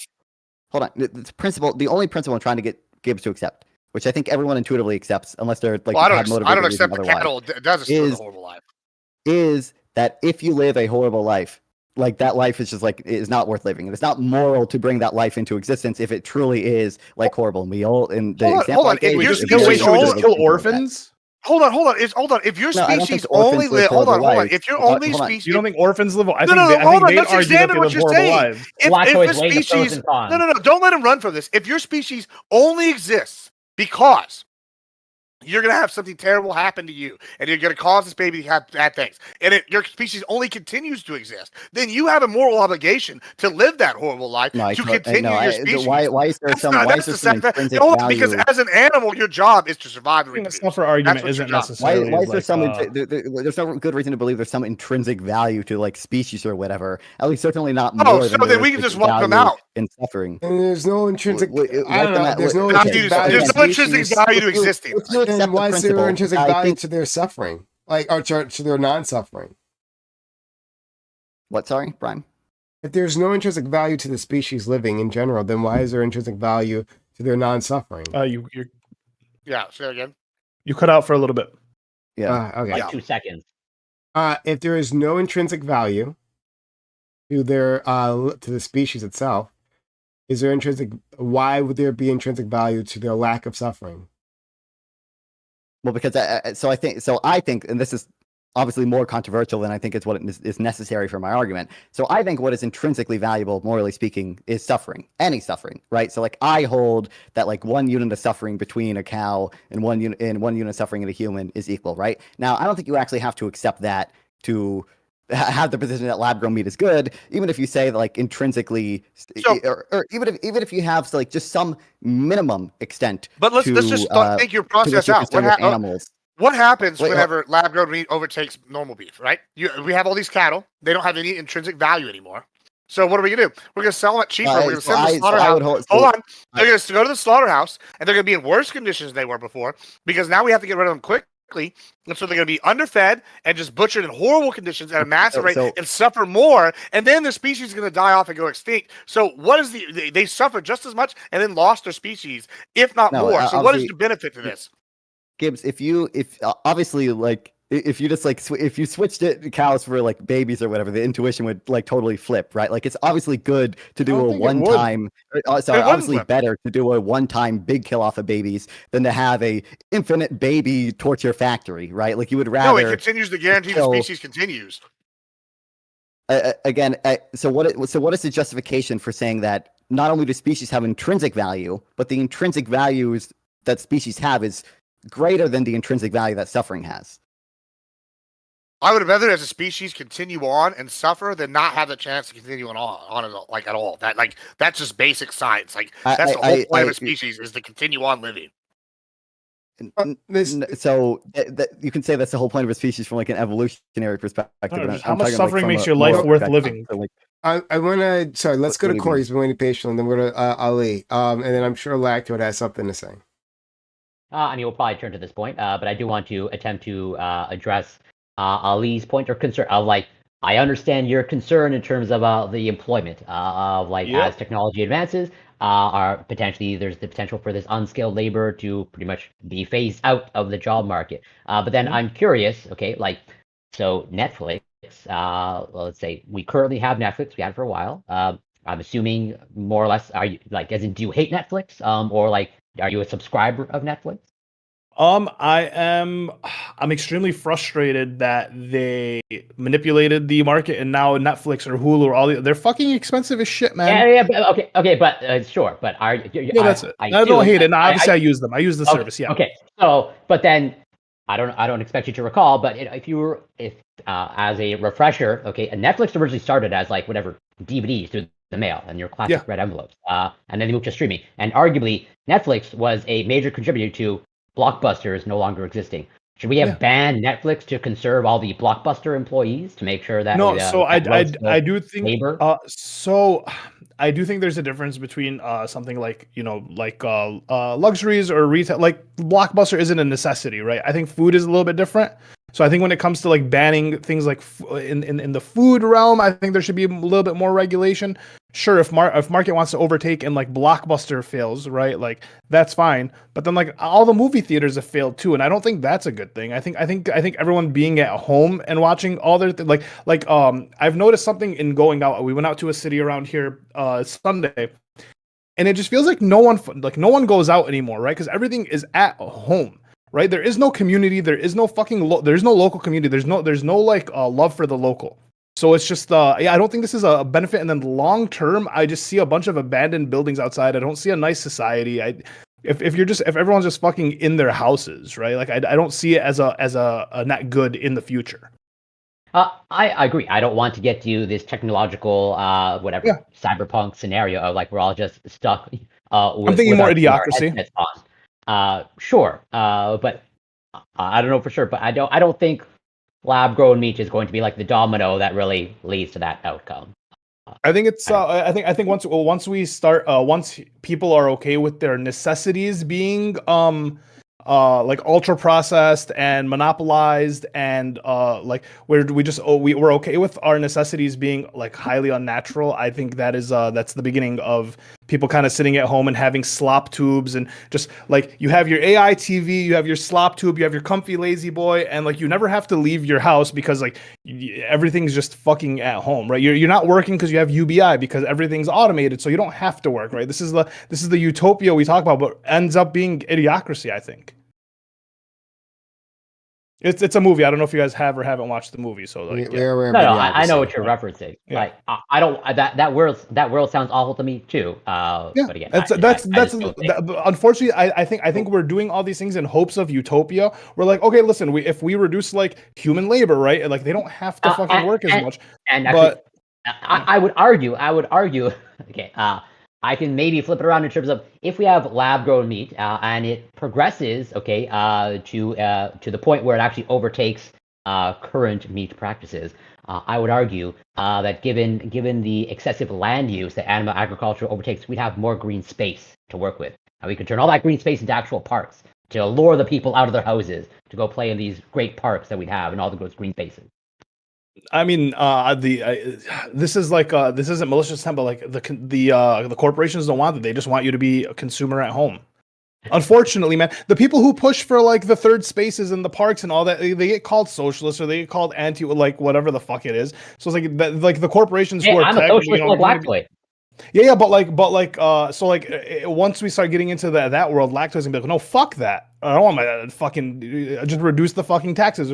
So it doesn't work out. We're talking about utopia, and yeah, we're gonna reduce all this suffering, but all this unintended consequences that are gonna come with it, right? It's not even no like one's talking. Sorry, we got to stop this utopia. I think that's unfair to put on Non-Fun and Corey, right? That like I'm being hyperbolic. They're talking about like allowing an industry to take root, right? To even try, rather than get banned immediately. So like, no one's saying this will bring about the utopia, right? No, I'm saying it's to Corey's point. Corey's point. He's saying if we do end up going towards the meat, we're gonna have all this empty green land, and we can turn them into parks. And I'm like, I don't know if I believe that that's the route that we go, but maybe, we can be hopeful. But that's what I'm saying is like the intention is utopia, right? Like to Non-Fun, I'm not like prescribing it, but his intention and goal in all this is to reduce animal suffering, like initially, and then human suffering and so on and so forth that comes along, right? Isn't that like your whole thing in this argument? Kind of. I mean, I think like I do like just generally think like private property like is good. So like I have a presumption in favor of the government like not interfering in markets generally. Now that's a presumption. It can obviously be overcome by certain externalities or whatever.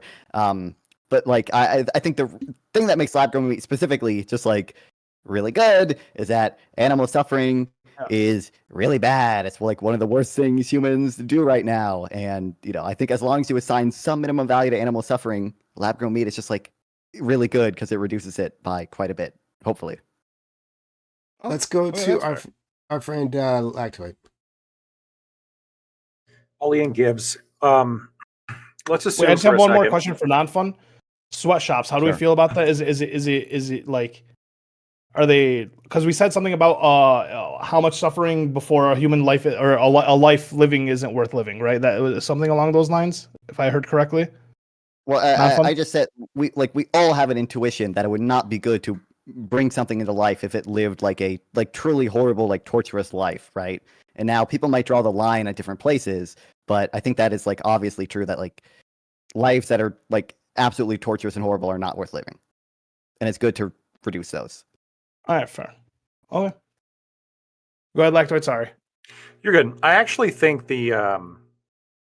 I do sort of have an issue like. When people, I think there is like a concern when we say that being's life isn't worth living. So I'm going to make like the executive decision for it and end that thing's life. I think that leads to some like pretty dark paths potentially. So I'm not saying that this can't be the case. I think I can imagine like scenarios which is like pretty obviously the fact. But like if somebody was like very depressed or like an orphan who, based on my metrics, like was going to go on to live like a horrible life, I don't think I'd be like comfortable like making the decision. Be like, oh, we're going to go ahead and like we're going to make this like suffering end right now because I have decided that your suffering metric is too high compared to your pleasure metric, and that's pretty like concerning. At the very least, you can understand the concern, right? Yeah, but for factory farms, we're also the one saying that we get to bring them into existence in the first place, right? Like we're the ones artificially inseminating cows. We're the ones selectively breeding them specifically so that they that's not, obviously not I don't know why we keep bringing that up, but like we're the ones saying we're going to artificially inseminate these cows and we're going to selectively breed chickens such that they grow super big, super fast. I'm talking more on like an individual level. I know Gibbs is referring to like the existence of domesticated cows as like being particularly important. I'm not super convinced about that, and I would agree. I mean, we kill cows all the time. It's part of what we do with them. So I do think we got to be careful when we start like determining. We care about the suffering of this thing to the point where we're going to start making decisions on its existence. If you don't care at all about the suffering of animals, then you don't even have to do this calculation, right? Like for me, but if you do, then you have to do that calculation, and I'd be really concerned about like people making that calculation for humans, because I don't want anybody like one day waking up and saying that lactoid guy, he looks pretty sad. I'm going to go make his suffering end. Like that'd be pretty fucking terrible. But the question I had for Ollie and Gibbs. Let's assume like these bans don't really take hold, like these anti-competition legislation, because that's what it is. And the lab-grown meat starts like growing, initially, buoyed by these, rampaging vegans that we all like dislike so much. But like over time, it's not just the vegans anymore. It's also like their spouses who are now like have to eat this shit too because they're vegan spouses. But then it's also the kids, and then it's also their family friends, and then like, oh, this really isn't so bad. This is basically the same thing. And then all of a sudden, like because of production, because there's an increased amount of demand and overall production is increasing, you see the methods become refined. You see prices overall start to drop. And then let's say like 20, 30 years from now, there's no grand conspiracy. Like 30 years from now, there really is no natural meat. It's all lab grown, but like the concerns that you guys have really don't materialize. No, so hold on. That is the conspiracy. Well, hold on. Like, so let's say it just doesn't materialize. Let's say that the meat actually is perfectly healthy. The incidence of disease is actually less. There's more variety. It's cheaper. It doesn't actually all like get controlled by one like kind of monopoly. There's like a pretty healthy competition around the whole country as to different like food growers competing with each other. If this is the future that we get, would you say, oh, well, I guess I was wrong. It seems like we're all good. Or would you say this is still awful because there's something about like a natural meat that is just like intrinsically important to value? There's something intrinsic about the natural way of gathering meat. If everything goes perfectly, right, I'll say, fuck it, I was wrong, right? If it isn't monopolized, but then personally, I will have a fucking gripe that I grew up in a world where the option of natural meat was essentially stripped from me, right? It was taken from me. I don't have that choice anymore, and I have to eat. Why would you even want that? That's like. I mean, it's like saying I don't want to live in a world where my T-shirt's not made by little children, assuming that we all lifted children all out of poverty. I was robbed of that experience of buying a T-shirt that made from a child in a sweatshop. Just like I've been robbed of the experience of buying cotton sourced from a particular way. Hundreds of years. I think it's different. I think it's different. I think if I had to be if I couldn't go outside anymore, but I had a virtual reality world right? And then I could explore everything, and I'd still feel shit about not being able to explore the actual world if it was taken away from you, right? If we pollute the outside so bad, right, that we can't go outside, but you can stay inside and you have your little virtual reality. I'm gonna be fucking pissed that I can't go outside. It's gonna irritate me, right? Okay, well, wait. And So that's more what I'm say, talking about. Yeah, I do have a tie to like eating meat. Yes. If we get to that place that lactose said nothing of your concerns materialize, okay, and you're subjected to a blind taste test. You have a slab of meat that's lab grown and a slab of meat, okay, that's from a slaughtered animal. You don't know which one is which. You can't tell the difference. And then after you eat both, and I tell you like, the one this one is the slaughtered one, would that somehow like change your experience somehow? In terms of like, or like, would that make it taste better for you? Like in retrospect, or like now that I know that I've tasted this one, this somehow makes the experience of eating meat somehow better. I just like having choice, man. I like having choice, right? I'm not like a religious like literalist, right? Like I don't believe in. I'm not like, oh, Muslims are correct. All this, I joke around for sure. But I mean, like, man, listen, there's got to be something to the ways of old, right? I do like. I feel like the more we get towards technology, the less we get away from local communities. And it's just, I see a deterioration in humanity, right? People are more depressed, they're more sad, they're more lonely, whatever it may be. I don't think the solution is like, yeah, fucking on top of that, here's synthetic meat too. I think there's something to be said about the things that were done in like the past. And I don't think technology is always like a saving grace. I think sometimes like innovation's fucking unnecessary or too much. Right? I don't disagree with the sentiment there. Yeah, go ahead. Yeah, the decision isn't like just that you like choice, right? It's that like you value choice so much as to outweigh any of the potential negatives with greenhouse gases or whatever, which I don't know a ton about, or any of the animal suffering stuff, right? Such that like I understand you don't want to ban it, but like you would advocate people like not necessarily switch to lab grown meat, and I think that's I think. That's I concede it's a lactose hypothetical. If everything went perfectly and all my worries were culled and everything worked out so well, I mean, yeah, fucking sure. I just say I was wrong, keep it pushing, be like, I wish I could make the choice, but fuck it, what can you do? Here we go. This is a better world. But that's just like not what happens. I want to right, and so like unfortunately, like hypothetically, I agree, but reality is I think my world is the reality and. I agree with actually a lot of what Ollie said, and I do want to engage with it on one as a like on the level. I actually think that on some ways they might be able to make the genetically perfectly 3D printed steak, and it have like the exact right amount of fat content to like taste buds like ratio. They could probably print it at the back of your fucking restaurant one day, like after you give them a blood sample. Who knows? They could probably do some pretty crazy shit with this. However, that being said, this is absolutely a fucking plot. And I absolutely think it's some kind of fucking conclusion. So yeah, it's absolutely not going to be this scenario where y'all have it. I'm sure we'll have both for a while, but then eventually they'll start pushing out one. They'll start using moral arguments, some other baby back bullshit, and then no more. There's no more meat. Like maybe in my lifetime that's what happens actually, but in my kids' lifetime we're getting Big Brother, and they're going to take over with the meat industry, bro. Like it's just crazy that to some extent, Lactoid are the one arguing no against this. Like how are you a libertarian okay with the idea that we're going to replace with a free market? With a free market in a centralized location owned by mega corporations that are going to either become quasi governments or be controlled by the government themselves. Gibbs, to be fair, is it a free market if you undercut in the beginning, but then just fucking to overtake, but then own market and monopolize? That's not free market. First of all, it is. But second of all, like this, this lab grown meat shit. This lab grown meat shit, to the best of my knowledge, is probably much more free market, just like in character, than the current agricultural industry. I mean, we pump so much government money into this shit. We pump ridiculous amounts of government money into farm subsidies, and if lab grown meat is able to.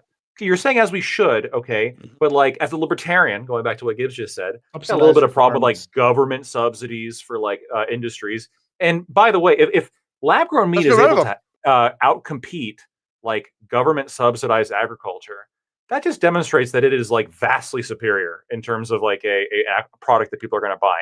to Well, I give agree you with you. Let's get rid of the the one. substitutes. They fucked up bad. Sure, yeah. Yo, heroin's the best product on earth, right? Like, you're never gonna get me to. Yes, get rid of the subsidies. 100%. That'd be great. Yeah, corn I'm gonna give you one. Anybody else. I'm going to give you one bone, and this doesn't change my opinion. Okay, I still think that the ban should be reversed, and these companies should be able to compete freely.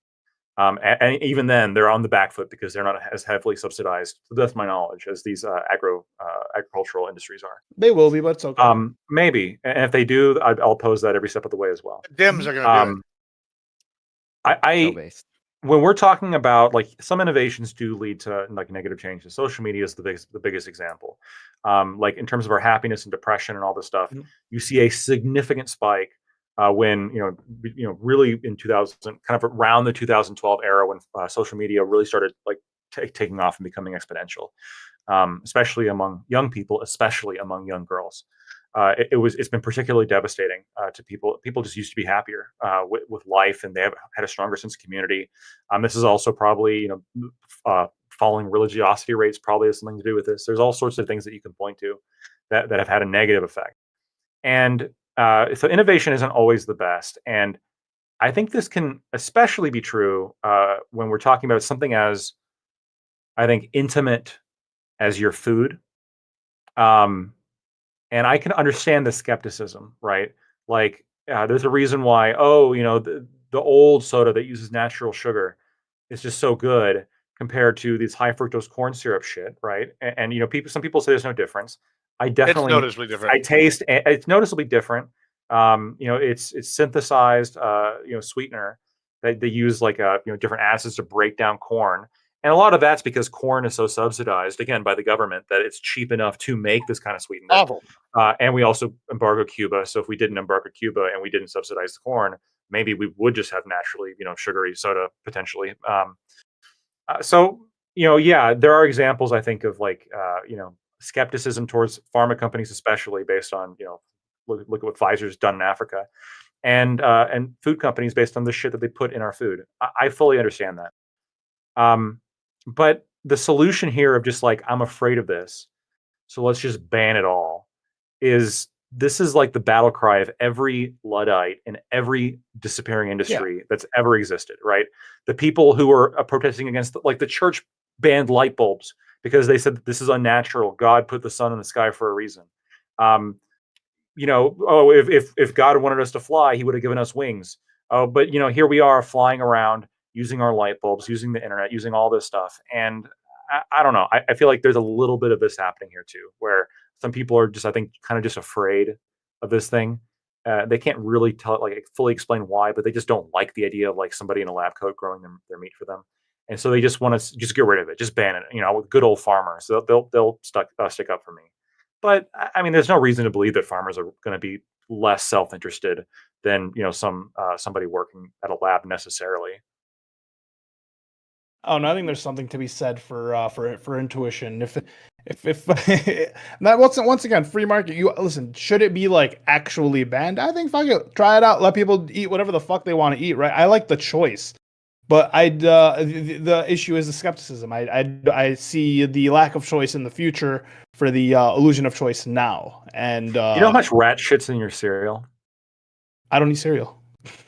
Well, that's good. That I mean, do you shit's eat like oatmeal? Do you eat oatmeal? Do you eat anything that has rat shit in it? Because I bet you do. You? I surely consume a for sure. surprising amount of rat shit. There's shit in everything. Whatever. That's not really. Look, I don't want to get sued, but I'm pretty sure there's some like FDA acceptable level of rat shit in this bag. Okay, I'm pretty insects, sure. all that shit for sure. That's why you probably shouldn't eat that shit, bro. Eating that shit. But I mean, that's part. I'm fat as fuck. I've seen you. You can't tell me that you don't eat shit with rat shit in it. I mean, sure, I go to the taqueria sometimes. Don't worry. I'm sure they got like a rat shit in there. Yeah, but like, listen, at least I know that. Yeah, when I'm over here, I'm like, let me get some. Yeah, sure. I'd rather have the El Cacaroche in my fucking taco than fucking Glab Kim fucking chemical number 364 that's in there that causes. It'll be cleaner causes and nut safer, cancer for sure. Oh yeah, doesn't red dye one of these cause cancer we have in our food? Like, what do you mean? you have to pump so many antibiotics into all your animal agriculture that you like just about like Yeah, that's a problem too. We need to tone that. We need to tone that back as well. God damn it, I agree. What if somebody in front of you did like a chemical test and showed that the lab grown meat in front of you has less artificial chemicals than that drink, that Sonic drink that you just had? Well, that would be crazy because this was water that I just reused. This. Oh, okay. But it's not always water. You would agree? It's usually unsweet tea. Okay, well then maybe bad example, but yeah, I don't do sodas. I'm already fat. Could you imagine how big I'd be if I did soda? I'd be big. Good for you. I don't follow up. I was trying to like appeal to you, but I guess you're too healthy. I do like alcohol. I bet those fucking Oreo muffins, that I've seen you buy, have more chemicals than the one Oreo muffin. The one time we did that shit, we did. Those muffins got rat shit in them, 100%. Bro, yeah, I did that one time for the meme. But those were like inedible. That sounds good though. That sounds delicious though. Oreo. They were actually terrible. Like I got them because I thought, oh, this is gonna be good, and they were not good. It was like all base and no muffin top, and just not very good. Oh, so it's just like the cookie without the cream. That's pretty. Yeah, it was really bad. There was like no cream. I thought they were gonna have like, I don't know. It was just not very. There was no cream in the middle. What the fuck are they doing? Well, I thought the cream was gonna be like on top, but they had this like white fluffy cream substitute kind of like thing in the middle. I don't know. It was not good. It was just bad. I'm sorry to hear that. I was real disappointed. Yeah, this is why you don't eat. I do want to. Do you want to ban it because it disappointed you? Yeah, I actually do want to ban that one. That was false advertising. I was thinking they were gonna have like the white like Oreo cream in the middle with some like crumbles on the top, like baked or something. Wrong. It was like spongy. Olive branch. This is an actual olive branch she gives. What if we don't ban it, but if you sell lab grown meat, you have to like in giant bold letters with like a big warning sign. You can even make it holographic. This is lab grown meat, and on every single package, it has to have that by law. We can write it. We can write it. We can write it into the Constitution for future forever. Any kind of lab grown meat must be labeled. I got a counter sales thing for you. We can do that if we just also deregulate all the stuff that we need to put in the cattle. So I no longer have to put anything in my cows. But I'm okay with that. He would, of course, be okay with that. Yeah. I thought we could. We could counter fantastic. Yeah, you are adding to my perfect world, Gibbs. It's not a compromise I have to make. Yeah, and then I can label it organic. It'll be perfect. I'll have the same rules. We just have to put nothing. Yeah. Well, it would be organic at that point, right? Yeah, it would be exactly. That's too bad. But you can't like inject it with shit then at that point. Listen, don't worry about it. All right. A little synthetic peptide for me. A little synthetic peptide. If it increases yield, don't worry about it. We get some bullshit testosterone. It'll be good for it.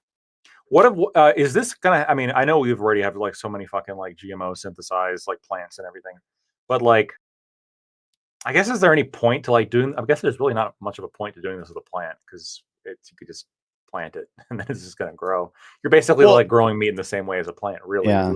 They're not though. That's why it's so expensive right now, right? Because you're putting them in the bioreactors. That's why when you build like yeast or you build like for other things like plant like mushrooms, all this stuff, you can put these bioreactors. You actually require I forgot the term for what they require. It's something for like a sheet, a special kind of sheet that you have to use to build proteins on, which are different than I guess what you have to do with like plants, and it's way more expensive. And that's why it's like a pharmaceutical grade thing, other than compared to a restaurant. Would you try grown human meat? Would you guys? Fuck yeah, I would tomorrow. Well, okay. You were the one person on the panel who that seems to be somewhat contradictory. I'm not pro that. I'm just saying that's what's going to happen. I'm okay. You would try it. Okay, all right. Listen, I would try the cool. I'm sure that if we like genetically like went in here and was like, we're going to make the most perfect steak like ever. That like some guy can be an artist of a steak. Like maybe there'll be designed fat little symbols in there. Like they'll have a smiley face with like fat articulated in the marbling. Like at this point, I'm sure they can do all sorts of crazy shit. In the near future with this, and like I'm not so opposed to that. Maybe make that the luxury item, as opposed to like, oh, let's just handicap our ag industry here in the United States, because that's a good idea for national security. Along with it's not a good idea. You're not handicapping it. You're just changing the mechanism by which it's produced. I want to hear the rest of the other panelists here answer the question of whether you would try lab-grown human meat. I would try regular human meat. I would too. Okay, go ahead, Non-Fun and Corey. I wouldn't, but I don't think it would be immoral to. Yeah, That's pretty much my stance. You're not curious at all, like the During forbidden. the apocalypse, would you eat people? I mean, I just No, would you have sex with a corpse out of curiosity? The lab grown corpse? No, not even lab grown. Just a dead corpse. I sure. I assume you don't view it as a moral transgression. It would be What if too they gross. what if they It'd be too lab gross to a for me. person just for what if they Same lab thing to for a you person? for the human But being. Hold on, wouldn't you be curious to have sex with a corpse then? Would curiosity drive? The disgust factor overrides any curiosity. No, well, the hold disgust on. factor. What's next? But hold on. But that's like Science actually solved it. We have disgusting. dolls Like, for that. It's like, okay. like We it's, have dolls yeah, for it that. smells, it's disgusting, right? Okay. But like a burger, like a really nice, like well-seasoned burger made of lab-grown human meat, I'm not gonna find that Okay, disgusting. would you try a lab grown pocket pussy? Hell yeah. Like, I mean, that's where we're going, right? Like, let's just go down You're talking go down this path. non-funds language, No, but really, right? because what porn That is one of the technically first ones would that- be necrophilia, by the way. No, well, but maybe it's got like Okay. a little mister that keeps it fucking going. It's got a bio thing. Mister, Yeah, Mister, really, yes, a lab-grown you're gonna sex keep it doll fresh with a wouldn't be fucking Mister. Listen, Lactoid. in 40K, I hate to bring up 40K, you know, but like they literally have a guy like skins people alive and they like sew them together and they use their tech to keep them alive and they like mist them and shit. You could basically do that with this. That's where we're going. Yeah, that's a good point. You have a lab-grown pocket pussy. I Are think you ready for one, this? yes, Lactoid? you could have Prime, what would you do? You have a living pocket pussy, so I'm not sure if it would be necrophilia if it's alive, right? Oh, you keep it alive? Yeah, that'd Yeah. be even fucking weirder. Like Like a little heart Feed at it the with my end, dick. like, It lifts out constantly, semen. Yeah, well, it's like covered up by the plastic part of the end. I'm willing to explore it. But in terms of the meat, I mean, if it, my problem with eating a human would be that like I'd be killing it a person who had experiences or potential in the terms of a baby. I'd have a problem by doing that. But like just like the meat itself, I don't necessarily, I guess, have a like issue against that. If it's just lab grown, you know, had no potential or anything like that, then I eat the meat. I'm worried about prions. Hopefully that's not in there because that scares the shit out of me. But yeah, no prions. I guess I give a little tasty taste. Yeah, it's usually the worms and the parasites that, you know. Feels not for nothing. That's what keeps me though. away from pork. It's not so much the halal factor; it's the fucking parasites and what's called. It just so happened that the Muslims were right about it, right? That's all it is. I also think, by the way, brainwashed on that one. I've eaten bacon my whole life, never had a parasite. I think another point against Gibbs, you and Ali on this is I think that like a lot of times technological process is done through like practical application. So most of our strides in computing, my understanding is like, or at least in that kind of early form of computing, was due to like NASA trying to figure out how to go to space. And like a lot of that was driven by necessity. That's like why during warfare, for example, like a lot of technological process is driven by necessity. I think that like if there's a market of lab-grown meat, like growing organs and shit, and like growing replacement, like you know, for transplants and all that stuff, with like the technology on that would probably like expand pretty dramatically. Yeah. Just because like a lot of the experts who are like, you know, who now made a living growing this meat, like they're going to have a better understanding of it. They're going to have more equipment to do it, and they're going to be able to like mass produce organs that we can then use to also save human lives. Yeah, see, my issue with that is like I'm of the belief, and this might be fucking sound socialist, but like I think the government should pay for that type of research because it's beneficial to humanity as a whole, right? If we're going to have government that pays for shit and taxes, like if we already have that system, the taxes should probably pay for like that type of shit rather than them selling us the lab meat so they can subsidize the organ farm. Like I don't care, do the organ farm. I think the organ farm is a universal good. But like, I don't want to eat your like science gush to fucking pay for it. Well, I the think that should be science gush is subsidized going by to the cause you to government. need Okay, new. Well, Ali, the science gush is going to cause you to need new organs. That's well, that part too, right? Yeah, you know, and then they're gonna rent the organ out to you. You know, you have to pay taxes on your organ. You can and also get repo man. They also might be able to grow human vulvas to extract human sperm. So I'm just saying that's a possibility as well. All right, why don't we just leave it there? I think that's a great place to leave it. Yeah, the human vulva, the vulva farms. But nothing could ever go wrong with that. Yes. yeah. Talking about like the horrible effects of antisocial behavior because of social media, right? I'm sure growing vulvas isn't going to cause any. That'll solve the I'm problem. excited because y'all are basically creating Android servitors. That's what y'all are making sure that 40K, like the future that's going to happen is not Star Trek. It's going to be 40K, and it's going to be because of the leftists. I'm really excited for it. You know, like I just you can't live the wait. most degenerate lifestyle, Gibbs. Like Yeah, and I eat of the earth. Thank God. You know.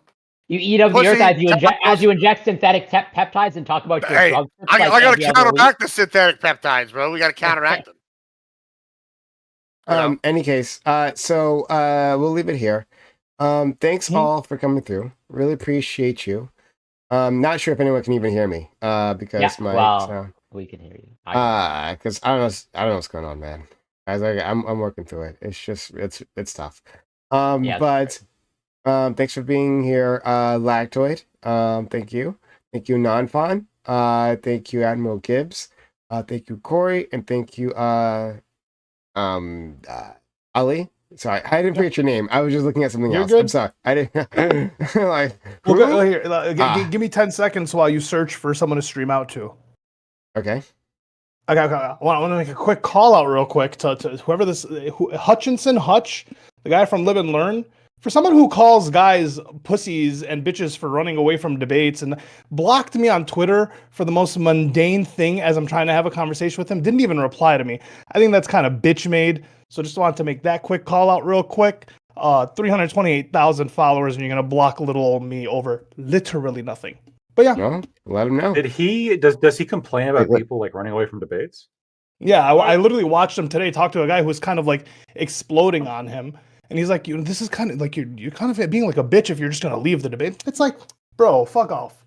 Let me so I'm gonna send you guys off to there's a person who says in their title, raid here. There looks like they want raid, so and it's a woman, so that's good enough. A woman. Okay, I was about to ask that, yeah. I didn't. I'm not all of a sudden gay, Lactoid, right? This is how I prove I'm a man, right? A heterosexual man is by rating into women, right? In case anyone had any questions, right, about where Prime puts its penis, okay? This proves all that I'm super straight, okay? Yeah. All right. No questions. That's why you were so excited about the grown vulvas, yeah. That's where you put your He's like, I can have multiples of them?